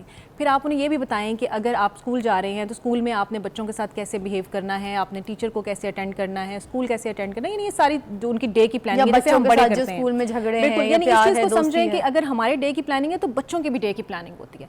अच्छा जी, उसके बाद जो सेकंड वेरी इंपॉर्टेंट टाइम है जब बच्चा स्कूल से वापस आता है, बड़ा इंपॉर्टेंट टाइम है, ठीक है, क्योंकि वो सारा दिन बड़ा स्ट्रगल करके आ रहा होता है, इतना आसान नहीं है बच्चे के लिए। चिड़चिड़ा आता है, कभी भूखा आता है, कभी गर्मी उसको बहुत लग रही है। आप ये देखें ना फिजा कि हम बड़े जब घर जाते हैं अपने काम से, जॉब से, वर्क प्लेस से, तो बहुत सारी चीजें होती हैं जो हमारे साथ हो रही होती हैं, हम उसको तो बहुत ज्यादा एग्जैजरेट करते हैं। अब उसको हैंडल भी कैसे करना है ये भी बताना। इसी तरह से बच्चे भी जब दिन गुजार के आते हैं ना तो उनके साथ भी बहुत मुख्तलिफ चीजें हो रही होती हैं, ठीक है। अच्छा, वो जब वापस आता है तो आप उसको आते ही ना शुरू हो जाए कि जल्दी से कपड़े बदलो, खाना खाओ, जल्दी करो, तुमने फिर ट्यूशन जाना है, ये करना है, वो करना। No, give him time. उसे फिर वो शावर करें लव, उसको बताएं कि मैंने तुम्हें बहुत मिस किया, मैं तुम्हारा इंतज़ार कर रही थी या कर रहा था, जो भी, ठीक है। और फिर आप उसके साथ बैठ के खाना खाएं, उसको चेंज करवाएं और फिर उसको नेक्स्ट हाफ डे के लिए जो है ना वो रेडी करें। And the final time which is very important, very very important, वो रात को सोने से पहले का टाइम है। क्या? 1 घंटा सोने से पहले कोशिश करें कि गैजेट्स अपने भी ऑफ़ करें, बच्चों के भी गैजेट्स ऑफ़ करवाएं, उनके साथ टाइम स्पेंड करें, उनको वो सारा दिन जो उनका गुजरा उसमें जो उन्होंने कोई मिस्टेक की हुई थी आप उन्हें बड़े लाइट वेज में उन्हें बताएं रात को कि आज ना ये हमने काम किया था लेकिन ये थोड़ा सा गलत हो गया। अब आप देखें, जब आप इस तरह से बच्चे को बताएंगे ना तो वो उसके जहन में रहेगा, लेकिन जब आप उसको एक चमाटा लगाएंगे और या आप उसको डांटेंगे या चीखेंगे उसके ऊपर तो वो कभी भी करेक्ट नहीं कर पाएगा। तो आप उसको रात को समझाएं कि आज ये काम ना हमसे गलती हो गई है, हमने नेक्स्ट टाइम इसको इस तरह से बेहतर करना है, इस तरह से इम्प्रूव करना है। बच्चे बड़े अच्छा रिस्पॉन्स देते हैं उसके ऊपर। फिर वो सारी इन्फॉर्मेशन अगर आपने उसको जो कहते हैं ना जज्बाती जहानत है या उसकी इमोशनल स्टेट है, उसके लिए बेस्ट टाइम रात का टाइम है। रात को आप उसे जो बातें सुना के, जो बातें आपको याद है जब हम छोटे होते थे हमारी माएँ हमें बड़ा अच्छा रात के वक्त को कहानियाँ सुनाती थी, इस्लामी स्टोरीज भी सुनाती थी, वाक़यात सुनाती थी, फेरी टेल्स हैं कुछ बच्चों के अभी भी लाइफ में वही चल रहा है, कुरान पाक की सूरतें हमें रात को याद करवाती थी। तो वो मेमोरी है जो रात आपकी सारी सोने के दौरान में रिट्रीव होती है, वो सारा सर्कल बनता है। बिल्कुल। और अगर आप चीख के बच्चों को रात को सुलाते हैं तो उनके अंदर कभी भी कॉन्फिडेंस और ट्रस्ट डेवलप नहीं होता। खुद फोन पे लगी होती है, माँ कहती सो जाओ। हाँ बिल्कुल बिल्कुल। अच्छा, ये जो दूसरा स्टेज है, सेकंड स्टेज है, अब हम आते हैं वो एरिक्सन की जो स्टेजेस हम डिस्कस कर रहे थे। तो पहला स्टेज मैंने आपको बताया ट्रस्ट वर्सेस मिसट्रस्ट है। दूसरा स्टेज जो है वो उसकी इंटीमेसी है। इंटीमेसी का मतलब ये है कि वो इस चीज़ को अंडरस्टैंड कर सके कि मेरी लाइफ में मेरी बीइंग क्या है, मैं कहाँ पे स्टैंड। ये कौन अंडरस्टैंड? बच्चा। लेकिन ऑफ कोर्स बच्चे को आपने वो एनवायरनमेंट देना है ना सारी चीज़ें क्रिएट करने के लिए। तीसरी जो उनकी स्टेज है वो इनिशिएटिव की है। अब इनिशिएटिव वर्सेस गिल्ट। इनिशिएटिव आता है जब आप बच्चा स्कूल की लाइफ में जाना शुरू करता है, यानी जो ही वो 5-6 साल का हुआ, अब उसका इंटरेक्शन जो है ना वो उसके एनवायरनमेंट के साथ हो रहा है, वो माँ की गोद से निकल गया, बाप के उसमें से निकल गया, अब उसने दुनिया के अंदर दोस्त यार भी बनेंगे। लेकिन अब दुनिया के अंदर या दोस्ती यारी में या वो सारा सर्कल जो उसका डेवलप हुआ वो तब वहाँ पे अच्छा प्रूफ कर पाएगा जब वो पीछे से एक अच्छा जो है वो सारा बैकग्राउंड लेके जा रहा था। उसको पीछे से कॉन्फिडेंस और ट्रस्ट मिला हुआ था, लव मिला हुआ था, तो वही लव वो दूसरों के साथ शेयर करेगा, वही ट्रस्ट वो दूसरों के लिए क्रिएट करेगा, वही ट्रस्ट वो दूसरों पे करना सीखेगा। वाह, ठीक है। तो इसका मतलब है कि उस स्टेज में बच्चा अगर वहाँ पे इनिशिएटिव लेता है, फ्रेंडशिप्स करना शुरू करता है। आप देखेंगे, आपने कहा कुछ बच्चे साइलेंट होते हैं, जो अपने घर में साइलेंट होंगे वो बाहर जाके भी साइलेंट होंगे। अब वो साइलेंस होना जो है वो बच्चे के अंदर कहीं रह जाती है और वो फिर एग्रेशन की सूरत में, मुख्तलिफ साइको सोशल डिसऑर्डर्स की सूरत में। अच्छा, स्कूल में भी आइसोलेशन इख्तियार कर लेते हैं बच्चे? बिल्कुल, बच्चे सारे बाहर खेलेंगे और ये जो है क्लास में अकेला या फिर गार्डन में किसी कोने में अकेला बैठा या बैठी होगी क्योंकि वो आइसोलेट हो जाए। देखिए, इसमें भी हमें बड़ी क्लियर होना चाहिए, कुछ ऐसे डिसऑर्डर्स भी होते हैं चाइल्डहुड के, अगर तो वो बहुत क्लियर विजिबल सिम्टम्स हैं तो फिर तो पेरेंट्स को फौरी तौर पे जो है उनके लिए हेल्प सीख करनी चाहिए, ठीक है। यानी अगर बच्चा जो है आइसोलेटेड है घर में भी आइसोलेटेड है, स्कूल में भी आइसोलेटेड है, प्ले ग्राउंड में भी आइसोलेटेड है, तो इसका मतलब है there is something serious with the child. अच्छा, समटाइम्स माँ बाप की लड़ाई, घर के कुछ ऐसे हालात होते हैं जिनकी वजह से भी बच्चे शायद इस तरह के मेंटल सिचुएशन में आ जाते हैं। हमने फिर ये भी ख्याल रखना है कि घर में जैसे ये तो कोई बहुत आपस की ज़रूरी है लड़ाइयाँ हैं, या फिर बच्चों के साथ अपने भाई बहन की बुराई करना, मामू खाला की या किसी की, या दादा दादी की कोई बुराई करना, देखो ऐसे किया वो किया, सिंपैथी हासिल करने तो के यही लिए वो सारी बच्चों के बातें साथ हैं भी ना बात फिजा, कर जिस पे लेती हम हैं। डिस्कस कर रहे हैं, बच्चे के अंदर ट्रस्ट डेवलप करना। जब बच्चा अपने इर्द गिर्द देखेगा कि मेरी माँ को मेरे बाप पे ट्रस्ट नहीं है, मेरे बाप को मेरी माँ पे ट्रस्ट नहीं है, दिस इज द एनवायरनमेंट जिसमें से वो सीख रहा है। दो चीज़ें ना, एक तो ये कि हम जो बच्चे को कह रहे हैं, और दूसरा वो है बच्चा ऑब्जर्वेशन से ज़्यादा सीख रहा है। बच्चे के इर्द गिर्द में जो कुछ हो रहा है एनवायरनमेंट में, उसने वहाँ से सीख रहा है। तो वो जब देखता है कि मेरे माँ बाप का एक दूसरे पे ट्रस्ट नहीं है, इतने क्लोज रिलेशनशिप से एक घर में रह रहे हैं और एक दूसरे पे ट्रस्ट नहीं करते, माँ कहती है दादी को नहीं बताना, दादी कहती है माँ को नहीं बतानी ये बात, बाप कहता है माँ से छुपानी है, तो आप ये देखें कि बच्चे की साइकोलॉजी कैसी डेवलप हो। अच्छा अफाफ, अब देखें एक बच्चा है जिसकी 5-6 साल की उम्र हो गई है और अभी तक उसकी दोस्ती डेवलप नहीं हुई है अपने पेरेंट्स के साथ, आप किस तरीके से, किस सिचुएशन से बच्चों के साथ दोस्ती की जा सकती है, पेरेंट्स क्या करें इस सिचुएशन में? देखिए, सबसे पहले तो मैं पेरेंट्स से ये कहूँगी कि अगर अभी आपके बच्चे इस स्टेज में हैं जो कि अर्ली एज है, तो उसमें तो आप फौरी तौर पे जो है ना इस चीज़ पे फोकस करना शुरू कर दें और बच्चों के साथ अपनी अंडरस्टैंडिंग डेवलप करना शुरू कर दें। क्योंकि देखें, अगर आपने ये वाला टाइम पीरियड मिस कर दिया तो लेटर ऑन चीज़ें फिर मुश्किल हो जाती हैं उनको रिकवर करना। पिछला टाइम गुजर गया ना, आगे तो फिर बहुत मुश्किल है, but still this is not a long way. एक कॉल है मुसरत की, खुशाब से उनसे बात करते हैं। अस्सलाम वालेकुम जी मुसरत। ज़बरदस्त मुसरत, कैसी हैं, क्या कहेंगी? जी, मैं ये पूछना चाहती हूँ कि मेरा बेटा जो है तकरीबन वो अब 16 साल हो गया, तो वो ऐसी बस ना कहता मैं बोर हो रहा हूँ, सारा दिन ऐसे घूम फिर के वापस आ जाएगा, बच्चों से मार भी खा लेगा, इतना बड़ा हो गया है, लेकिन बड़ा हो गया है, लेकिन उसकी जो ब्रेन है ना वो तकरीबन मैं कहती हूँ 12-13 साल की मासूम बाहर के बच्चों से मार खा के आ जाएगा और घर में हमारे साथ ऐसे बोलेगा। ये अगर हम कहेंगे आपने ऐसा नहीं करना है, ऐसा करना है, तो वो हमारे आप चुप करके बैठे हैं, आप चुप करिए, आप मुझे ऐसा ना करें। वैसे बहुत अच्छा है, मतलब बात सुनता है, समझदार है, लेकिन ये बस ऐसे बाहर निकल के कहाँ गए थे, मैं बस बोर हो रहा था, मैं फिर बाहर फिर नहीं गया, मतलब उसको कोई दोस्त नहीं है। आप अफाफ से बात करें। अच्छा मुसरत, ये बताइए, ये आपको कैसे अंदाज़ा है कि उसकी जो जहनी उम्र है वो 12-13 साल की है? आपको कैसे लगता है, कौन सी ऐसी चीज़ें हैं? मुझे ऐसा लगता है कि मतलब उसके साथ के बच्चे इतने मैच्योर है ना कि वो मतलब बड़े रिश्ते हैं, ऐसे जो भी काम करते हैं मैच्योरिटी में करते हैं, और ये बिल्कुल वो बच्चों की तरह। पढ़ाई लिखाई में कैसा है वो? पढ़ाई लिखाई में कैसा है? पढ़ाई में बिल्कुल सुस्त है, पढ़ाई नहीं करता, यही तो मसला है हमारा। मुझसे बोलते रहते हैं अभी पढ़ो, लेकिन ये है कि ये मोबाइल और इस चीज में उसका इतना ज़हन है, बस कहते हैं मैंने ये काम करना है, मैंने ये करना है, इस तरह से मतलब IT में उसको शौक है, लेकिन वैसे पढ़ने में बहुत, यानी वो पढ़ाई में भी पीछे है, वो दोस्ती यारी में और जो सोशल उसके सेटअप्स हैं उसमें भी वो लैग कर रहा है। हाँ, ऐसा ही है। IT का उसको शौक है क्या? IT का वो तो जाहिर है कुछ ना कुछ शौक होता है। दोस्ती करता है, बच्चों से नहीं करता, जो छोटे होते हैं उनसे करता है। अच्छा, अपने कम उम्र से बच्चों से दोस्ती करता है, ठीक है। अच्छा, इसका मतलब ये है कि उसके साथ जो है ना वो कोई सीरियस इश्यूज हैं जिसको आपको कंसल्ट करने की ज़रूरत है। देखिए, अगर प्रीवियसली अगर वो यही प्रैक्टिस चलती आई थी, शुरू से ही वो अपनी पढ़ाई में कमज़ोर था और दोस्ती नहीं बनाता था, तो फिर तो इसका मतलब ये है कि कोई जहनी हालत है उसकी जिसको देखने की ज़रूरत है। और अगर वो चेंज अभी आया है, जैसे अभी हम मुख्तलिफ स्टेजेस फिज़ा डिस्कस कर रहे थे, तो उसमें जो ये 4th स्टेज जिसके अंदर मिडिल एज स्टेज आती है, उसमें बच्चों के अंदर जो है वो इन्फेरिटी डेवलप होना शुरू हो जाती है। अगर पिछली स्टेजेस वो कवर ना हुई हों, यानी अगर बच्चे को वो सारी चीज़ें पीछे नहीं मिली हैं या किसी भी वजह से नहीं मिल सकी, तो इसका मतलब है कि बच्चा जो है वो मिसफिट फील करना शुरू कर देता है अपने आप को सर्कल में। अब वो देखेंगे वो बच्चा कम उम्र बच्चों से दोस्ती कर रहा है, वो अपनी हम उम्र बच्चों के साथ दोस्ती नहीं कर पा रहा, वो बड़ी सारी एक्टिविटीज़ परफॉर्म नहीं कर पा रहा, ठीक है। इसका मतलब है कि वो इन्फेरिटी में है। तो you need to consult with some child therapist, आपको बहुत ज़रूरत है। और देखिए, इसमें कोई हर्ज नहीं होता। मेरे पास फिज़ा पेरेंट्स आते हैं, आप यकीन कीजिए वो कहते हैं, अब वैसे अवेयरनेस आ चुकी है, आज से अगर मैं 5-6 साल पहले की प्रैक्टिस देखूँ ना तो बड़े कम होते थे इस चीज़ पे। अब पेरेंट्स आते हैं और वो कहते हैं कि ये वो सारी चीज़ें थी जो हम सफ़र कर रहे थे, हम नहीं चाहते कि हमारे बच्चे सफ़र करें। आप इनकी हिस्ट्री उठा के देख लीजिएगा, आई एम श्योर कि इनके पेरेंट्स में से भी कोई ना कोई, क्योंकि कुछ जेनेटिक्स भी होते हैं ना आपके, तो वो इंट्रोवर्ट टाइप पर्सनैलिटीज़ आ रही होती हैं और वो सारे बच्चों के साथ भी अंदर चल रही होती हैं, बाज़ औक़ात आपका एनवायरनमेंट उसको एग्जैजरेट कर देता है। तो वो पेरेंट्स कहते हैं कि हमारे अंदर ये सारी चीज़ें थी, हम इनको बहुत गिल्ट के साथ फील करते रहे और अब हम नहीं चाहते कि हमारे बच्चे इनको सफ़र करें। तो दिखा तो देने इसमें में कुछ कोई नहीं, हर्ज एक और नहीं कॉल है। है, आप शामिल करेंगे। अस्सलाम वालेकुम। अस्सलाम वालेकुम जी क्या कहेंगे जवार साहब? जी, मैं जी जवार हुसैन बोल रहा हूँ सरगोदा से। जी जी बोलिएगा, क्या कहेंगे भाई?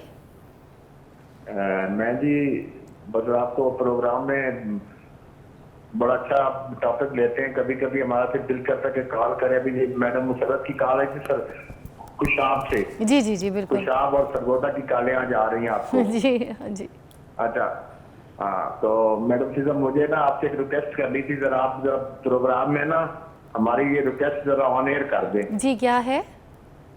हमारे 2 बच्चे हैं, हमारे सरगोदा में ना स्पेशल बच्चों का एक कॉलेज बना है अभी। अच्छा ये पिछले 2 महीने से ना मैं बता रहे हैं जी वो गाड़ी नहीं है, ये है वो है, ये तो जरा अरबाब इख्तियार तक कोई खबर पहुंचाएंगे सरगोदा के लिए, कोई उनके पास फंड नहीं है या क्या चक्कर है? स्पेशल बच्चे हैं ना जो बोलते सुनते नहीं, 10 बच्चे हैं। जी जी जी समझ गई, जो सुन नहीं सकते, बोल नहीं तो सकते, डब बच्चे। इस साल आप मैडम आपको एक बार रिक्वेस्ट करूंगी, इस साल 14वीं क्लास की पूरी क्लास फेल हो गई, 3 बच्चे पास हुए हैं उनकी कौन सी क्लास? की वजह से। 14 क्लास की क्या? 14वीं क्लास का। 14 जी जी जी जी जी सिर्फ 3 बच्चे पास हुए कह रहे हैं, हाँ जी। सारे बच्चे फेल हो गए। और वो स्पेशल कॉलेज में पढ़ रहे थे और वो स्पेशल उसमें जी स्पेशल कॉलेज है ना जी, जो बच्चे बोलते सुनते नहीं है ना जी, ठीक उनका। ठीक है तो आप मैंने कहा ना जल्दी कि बच्चों के बारे में तो अगर ये आप अगर रिक्वेस्ट अरबाब इख्तियार तक पहुंचा दें, हमारी तो यहाँ कोई सुनता नहीं है। ठीक हाँ है, जी। मैं समझ गई, थैंक यू सो मच। आपकी बात भी बल्कि लोगों ने भी सुनी है, लोगों को समझ भी आ गई कि क्या आप रिक्वेस्ट करें सरगोदा से। एक और कॉल है, वो भी शामिल करेंगे। अस्सलाम वालेकुम। हेलो जी अस्सलाम वालेकुम। वालेकुम जी बहन, क्या कहेंगी? मैं आपसे ये कहना चाहती हूँ कि मेरा बच्चा है 10 साल का। अच्छा अफाफ जी सुनिएगा। हाँ तो वो 10 साल का बच्चा है, तो उसमें ये कि मैं उसको प्यार से भी समझाती हूँ, तो उसको मेरी बात की समझ नहीं आती, वो कहना नहीं मानता, और जब गुस्से से जाती हूँ मारती तब भी नहीं करता, तो आगे से मारता है, बदतमीजी बहुत करता है। आगे से मारता भी है, बदतमीजी करता है, जिद भी बहुत करता है। 10 साल का बच्चा, ठीक है। आप साथ, आप कॉल पे रहे, साथ रहे। जी जी जी बदतमीजी अच्छा, भी करता पहले है हम साथ, अगर वो मारती एक तो कॉल मारता जो हमारे भी पास है। पहले सरगोदा से आई थी, मैं उस पर भी बात करना चाहती हूँ।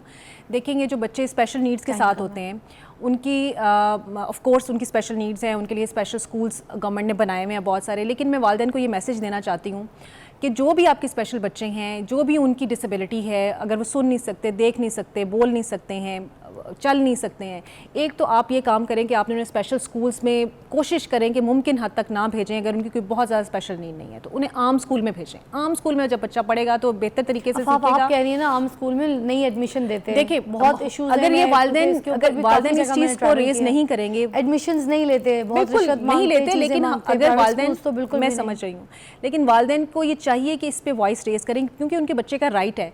और जब वालिदैन ये वॉइस रेज करेंगे तो गवर्नमेंट इस टाइम से बहुत काम कर रही है। आप किस मुल्क में बैठ के आप कैसी देखिए, वॉइस रेज मैं- करने की बात कर रही हैं?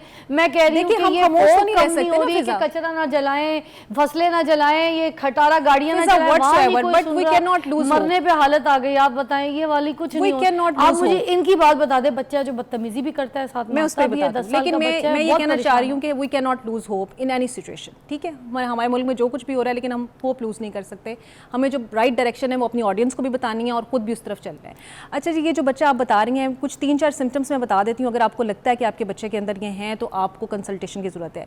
अगर बच्चा 14-15 साल की उम्र तक वो रूल्स को फॉलो नहीं करता, बहुत ज़्यादा आर्गुमेंटेटिव है, वो आपके साथ आपकी बात को इस तरह से आर्गुमेंट्स करता है कि आप जैसे कह रही हैं कि मैं उसको प्यार से भी समझा रही हूँ, वो नहीं समझ रहा है किसी सिचुएशन में भी, और सिर्फ आपके साथ नहीं है, अगर तो वो आपके साथ आपके स्कूल के अंदर जो रूल्स बने हुए हैं उनको भी फॉलो नहीं कर रहा, और इसके अलावा वो ट्रस्ट नहीं करता किसी पे भी, तो ये वो तमाम अलामात हैं जो ODD की अलामात हैं। ODD एक डिसऑर्डर है बच्चों के अंदर, अगर आप उसको रिजॉल्व नहीं करते तो वो आगे कंडक्ट डिसऑर्डर्स में जाके बनता है, और वो सारे बच्चे, वो सारे एडल्ट्स जो हमें नज़र आते हैं कि माशरे में फिर वो आगे ना अपनी शादियाँ निभा सकते हैं, ना नौकरियाँ कर पाते हैं, ना कहीं सिस्टम में जा पाते हैं, तो उनके लिए बहुत ज़रूरी है कि वो इसी स्टेज पे उसके लिए हेल्प जो है वो सीख करें। ज़बरदस्त, thank you so much Afaf. आपको दोबारा भी दावत देंगे, इसी टॉपिक को आगे और एलैबोरेट करेंगे, बच्चों की तरबियत, बच्चों की दोस्ती के लिए। अब एक ब्रेक के बाद दोबारा ज्वाइन करते हैं, ठीक है।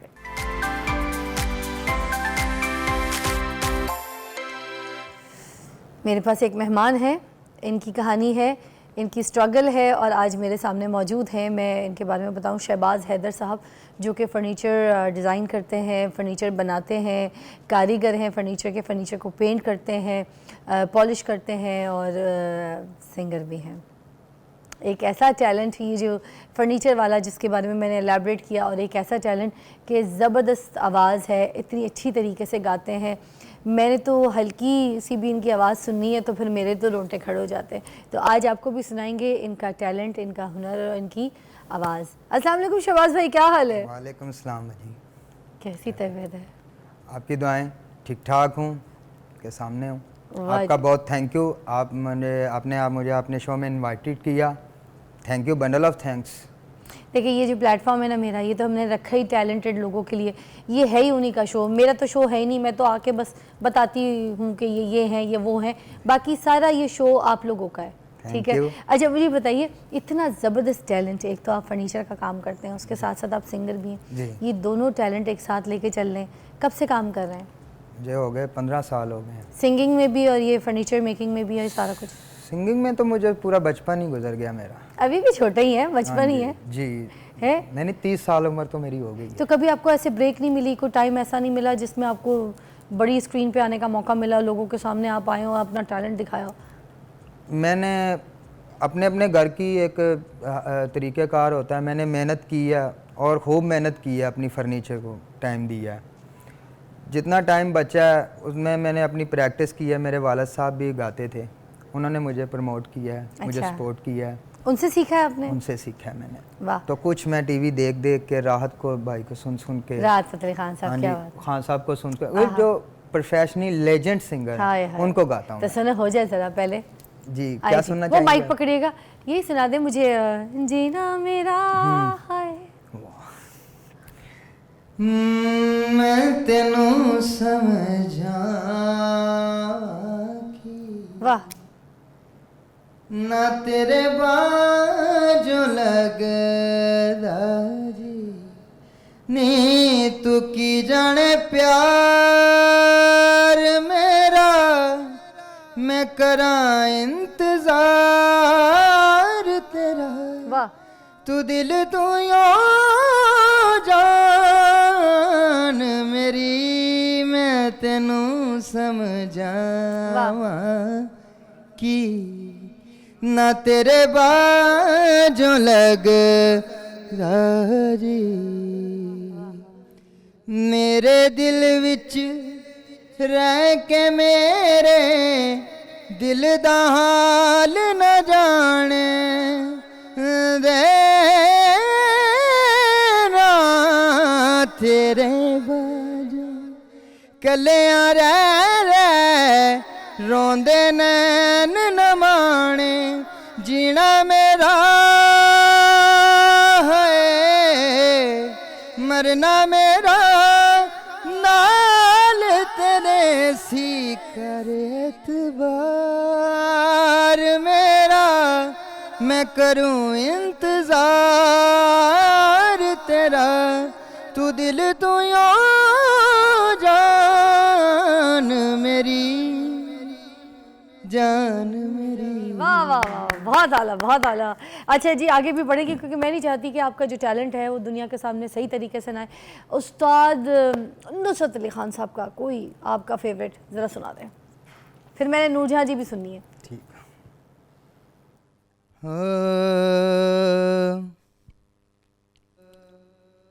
मार गई उड़ीक मैनू दे गया तरीक, मेरा ढोला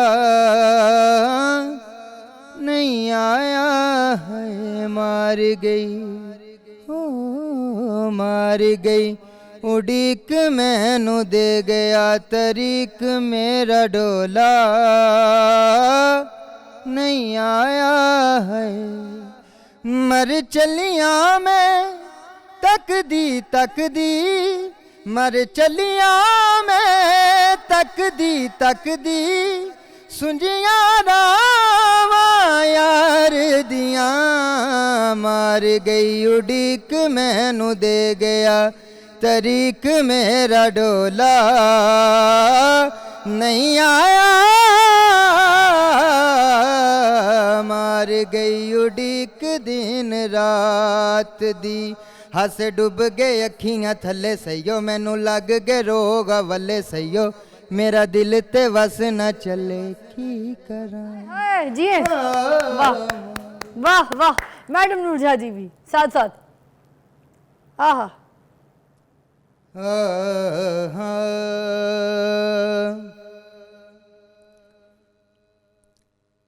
हिक रोवे तू बदला दूजे रोंदे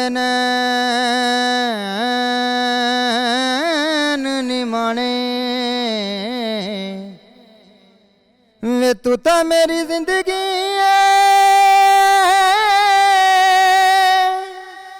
मैं ते मर गई आंदे फाने एक रोवे तू बदला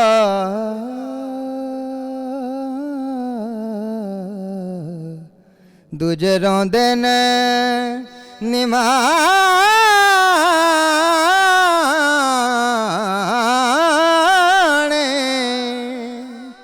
वेखां दी रात अखियां दे बाल में वेखां दी रात वे अखियां दे बाल में एक पल लंघे जिवें एक एक साल एक पल लंघे जिवें एक एक साल वे किनू दसां हाल क्या बात है वे तू ता मेरी जिंदगी है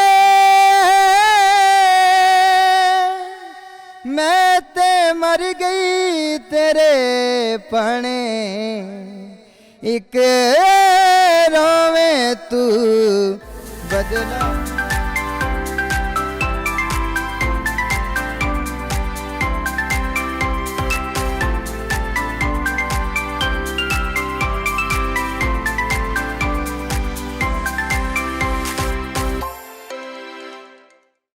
इतना अच्छा तुम गाते हो लड़के इंडिया का भी गा लेता हूँ सुखविंदर को वो सुनना चाहेंगे वो भी सुन सुनाओ मुझे मगर रुको एक मिनट मुझे ना तुमसे कुछ बातें भी करनी है इतना अच्छा गाते हो कितना अच्छा टैलेंट है जाहिर सी बात है अभी मेहनत करते हो काम करते हो पीछे फैमिली कितनी है भाई तुम्हारे मेरे 6 भाई हैं 6 तुम कितने किस नंबर पे हो बड़े हो छोटे हो क्या हो मैं दूसरे तीसरे नंबर पे हूँ दूसरे तीसरे नंबर हाँ पे जी हो अच्छा तो घर पे जितने भी कमाने वाले हैं जी वो सभी मिलके एक साथ जॉइंट फैमिली में रहते हैं सारे हाँ मिलके जी कमाते मिलके हैं रहते हैं हम भाई हम में इत्तेफाक प्यार बहुत है हाँ जी हम अपने आप को टूटने नहीं देते अरे वाह क्या स्ट्रगल क्या देखी ज़िंदगी में अबू भी गाना भी गाते थे तो अबू कुछ और भी काम करते थे क्या सच बोलूं सच बताना है मुझे क्योंकि तुम्हारी सच बोलने वाले को सब छोड़ जाते हैं मैं तो सच बोलती हूँ मुझे तो कुछ नहीं हुआ मेरे साथ तो बड़ा कुछ होता है सच बोलना तस्लीम करना एक बहुत बड़ा बोलो सच चीज़ मैं तो होती है सच सच बोलती हूँ, ये है मैंने कि तो कभी इधर कभी झूठ हमारे मुल्क में ना उसको प्रमोट करते हैं जो कहता है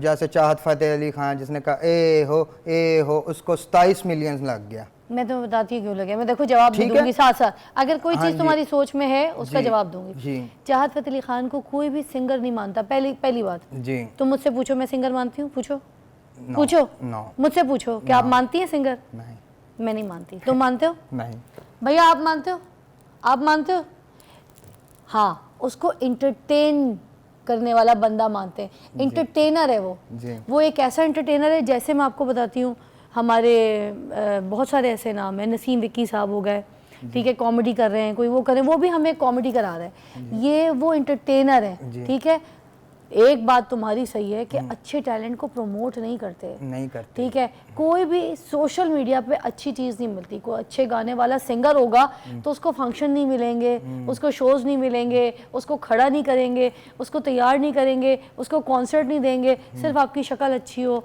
आप बोल अच्छा लेते हो और आपने इंग्लिश में ये यू कर दिया, उसके बाद आपको अब वो फौरन चढ़ गया। शो मिल जाता है, ठीक है। आजकल एक नया फैशन आ गया, धोती पहनो, जैकेट पहनो, उसके बाद ये and then you are getting shows. ऐसे ही है, ऐसे ही है। मगर जो असल टैलेंट है उसको कोई पीछे नहीं कर देते पूछता। हैं। देखो माइक हटा के बात करो, बात कर रही हूँ, तुझे सही बोल रही हूँ, आवाज बन रही हूँ तुम्हारी, एग्जैक्ट बोल रही हैं, बिल्कुल तुम्हारी आवाज बन रही हूँ, सच बोल रही हूँ ना, बिल्कुल सच। तो जो स्ट्रगल है ना, मगर मैं एक चीज तुम्हें बताऊँ, मैं अभी ब्रेक में भी तुम्हें बात करी थी, एक इंसान मेहनत करता रहे, मैं कहती हूँ आज नहीं उसको फल मिल रहा, मगर एक वक्त मिलेगा। अब अपनी तुम मुझे स्ट्रगल बताओ। अभी स्ट्रगल तुम्हारी, तुम बचपन से गा रहे हो, ठीक है। अब्बू को भी तुमने गाता देखा है। कोई ऐसी तकलीफ जो तुम्हारे यहाँ फंसी है, तुमने देखी है किसी की, कोई पेन जो तुम टूटे हुए हो, किसी की कोई स्ट्रगल का तुम्हें लगा कि वो उनको रिजल्ट नहीं मिला, जिसकी वजह से तुम्हें भी लगता है कि तुम स्ट्रगल तो कर रहे हो, शौक भी है, मेहनत भी कर रहे हो, but you will not get the result out of it. ऐसी क्या बात है? कोई रिस्पांस नहीं है। रिस्पांस नहीं आया जी, क्योंकि मेरे मुल्क में कोई ऐसा प्लेटफॉर्म नहीं। मैं जाने के लिए तैयार हूँ, मैं पैसा लगाने के लिए तैयार हूँ, घुमा के, किसी से नहीं।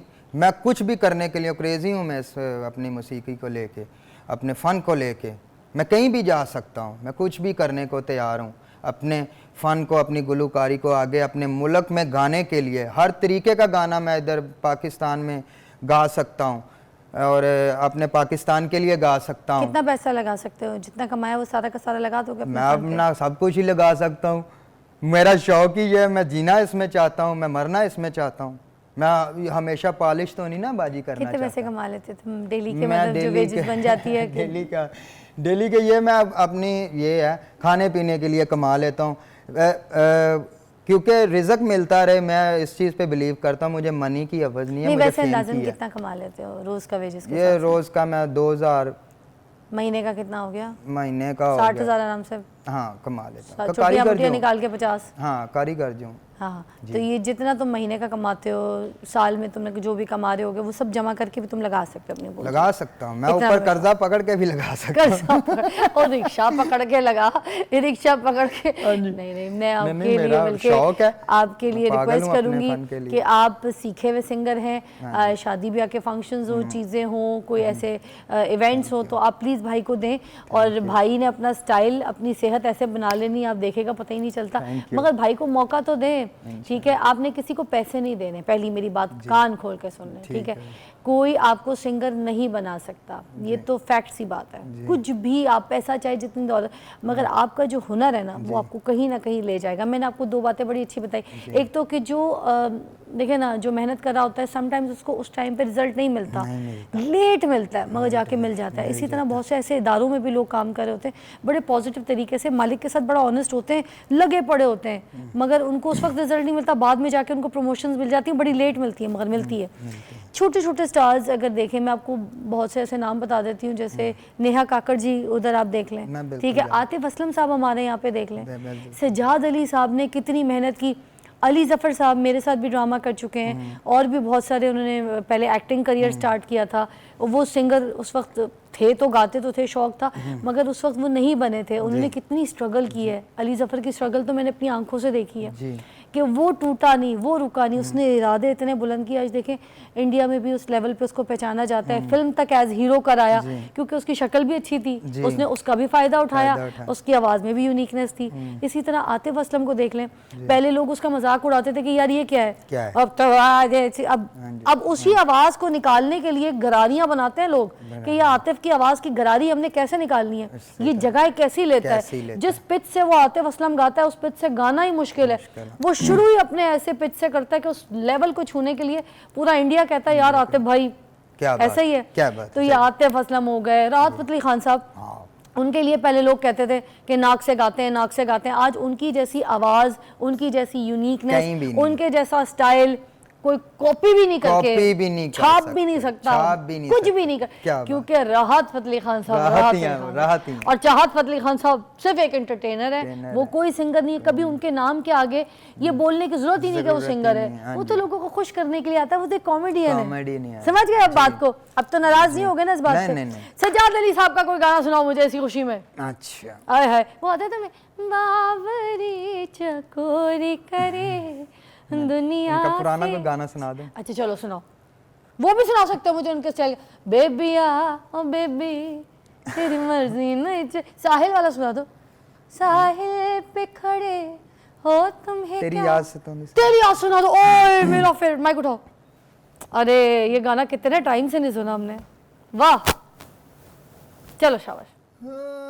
तेरी याद सतांदी, तेरी याद सतांदी, तेरी याद सतांदी, तेरी याद सतांदी, मैनू तेरी याद सतांदी, नींदर नहीं आंदी, तेरी याद सतांदी है, तेरी याद सतांदी, मैनू तेरी याद सतांदी, नींदर नहीं आंदी, मुड़ के सजना वल ना आए, दूर हो गए देश पराए, मुड़ के सजना वल ना आए, दूर हो गए देश पराए, जिंद हो गई कमली, तेरे हिजर च रमली, जिंद हो गई कमली, तेरे हिजर च रमली, मैनू तेरी याद सतांदी, नींदर नहीं। वाह जी वाह जी वाह जी, क्या बात है जी। देखो आज हमारे शो पे आ गए हो, तो आज की जो 2000 की दिहाड़ी वो नहीं मिलेगी, या जाओगे बाद में काम करोगे? नहीं नहीं, मेरा असल में ज़ाती इधर घर बार है, ये तो अल्लाह का शुक्र है, अपना घर है, अपना घर है, तो वो 5-6 भाई हैं, मेंटेनेंस। शादी हो गई तुम्हारी? नहीं, तो गाना शादी गाओगे अभी या कोई मिली ही नहीं। अभी कोई मिली नहीं? ले फंक्शन कोई लबा नहीं है, बीवी कोई मिली नहीं है, ये सारी चीज़ें अभी तुम्हारी सिचुएशनल चल रही हैं, हाँ जी, है ना? हाँ जी। अल्लाह ताला तुम्हारे रास्ते खोलेगा तो ऐसे एक साथ खोलेगा। बस ठीक। वैसे भी बीवी के नसीब से रिस्क आता हाँ है, जी। तो वो रिस्क अगर तुम्हारा शौक सिंगिंग में, तो हो सकता है तुम्हें फंक्शन आ जाए आ जाए। बड़े सारे। हम तुम्हें दोबारा भी बुलाएंगे और मेरी बहुत सारी दुआएं हैं तुम्हारे साथ, ठीक है? एक आखिरी गाना ज़रूर जाने से पहले मैं सुनूंगी, वो सुखविंदर का सुनाना। कोई अपनी पसंद का, वो जो इंडिया वाले भाई का तुम कह रहे थे। सुखविंदर का अरे सुखविंदर का तेरी सुना मेरी दो। यूं टूट गई। अरे सुना दो। ओए होए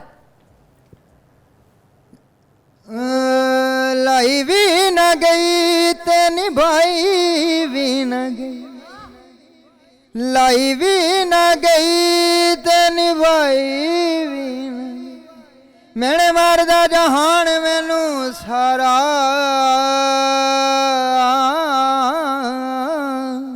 तेरी मेरी यूं टूट गई सोहणीए, नी जिवें टुटिया बरतों तारा,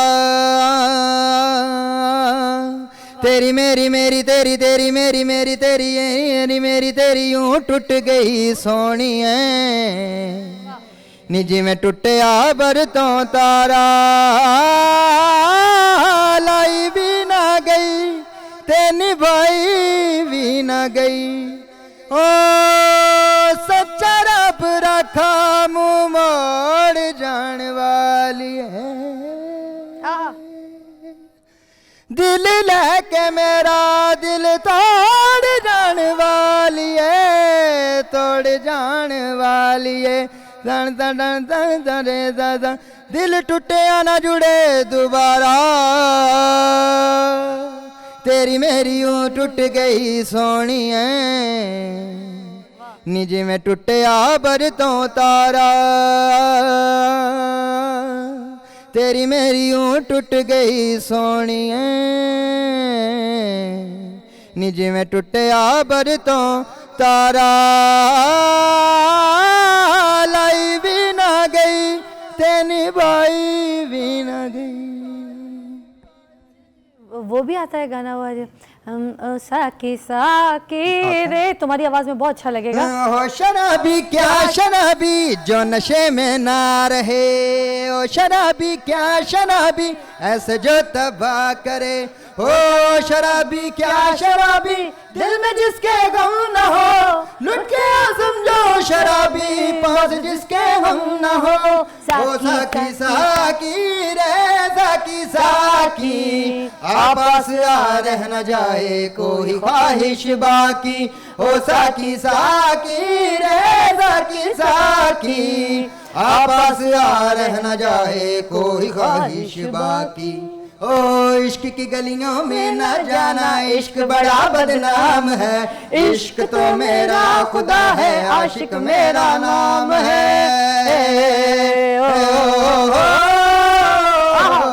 इश्क की गलियों में न जाना इश्क बड़ा बदनाम है, इश्क तो मेरा खुदा है आशिक मेरा नाम है। आशिकी के हर कदम पे रोज कत्ले आम है, ओ आशिकों पे जान लुटाना आशिकों का काम है। ओ साकी साकी आपस आ रह न जाए कोई ख्वाहिश बाकी, हो साकी साकी रे साकी साकी आपस आ रह न जाए कोई ख्वाहिश बाकी। वाह शाबाश।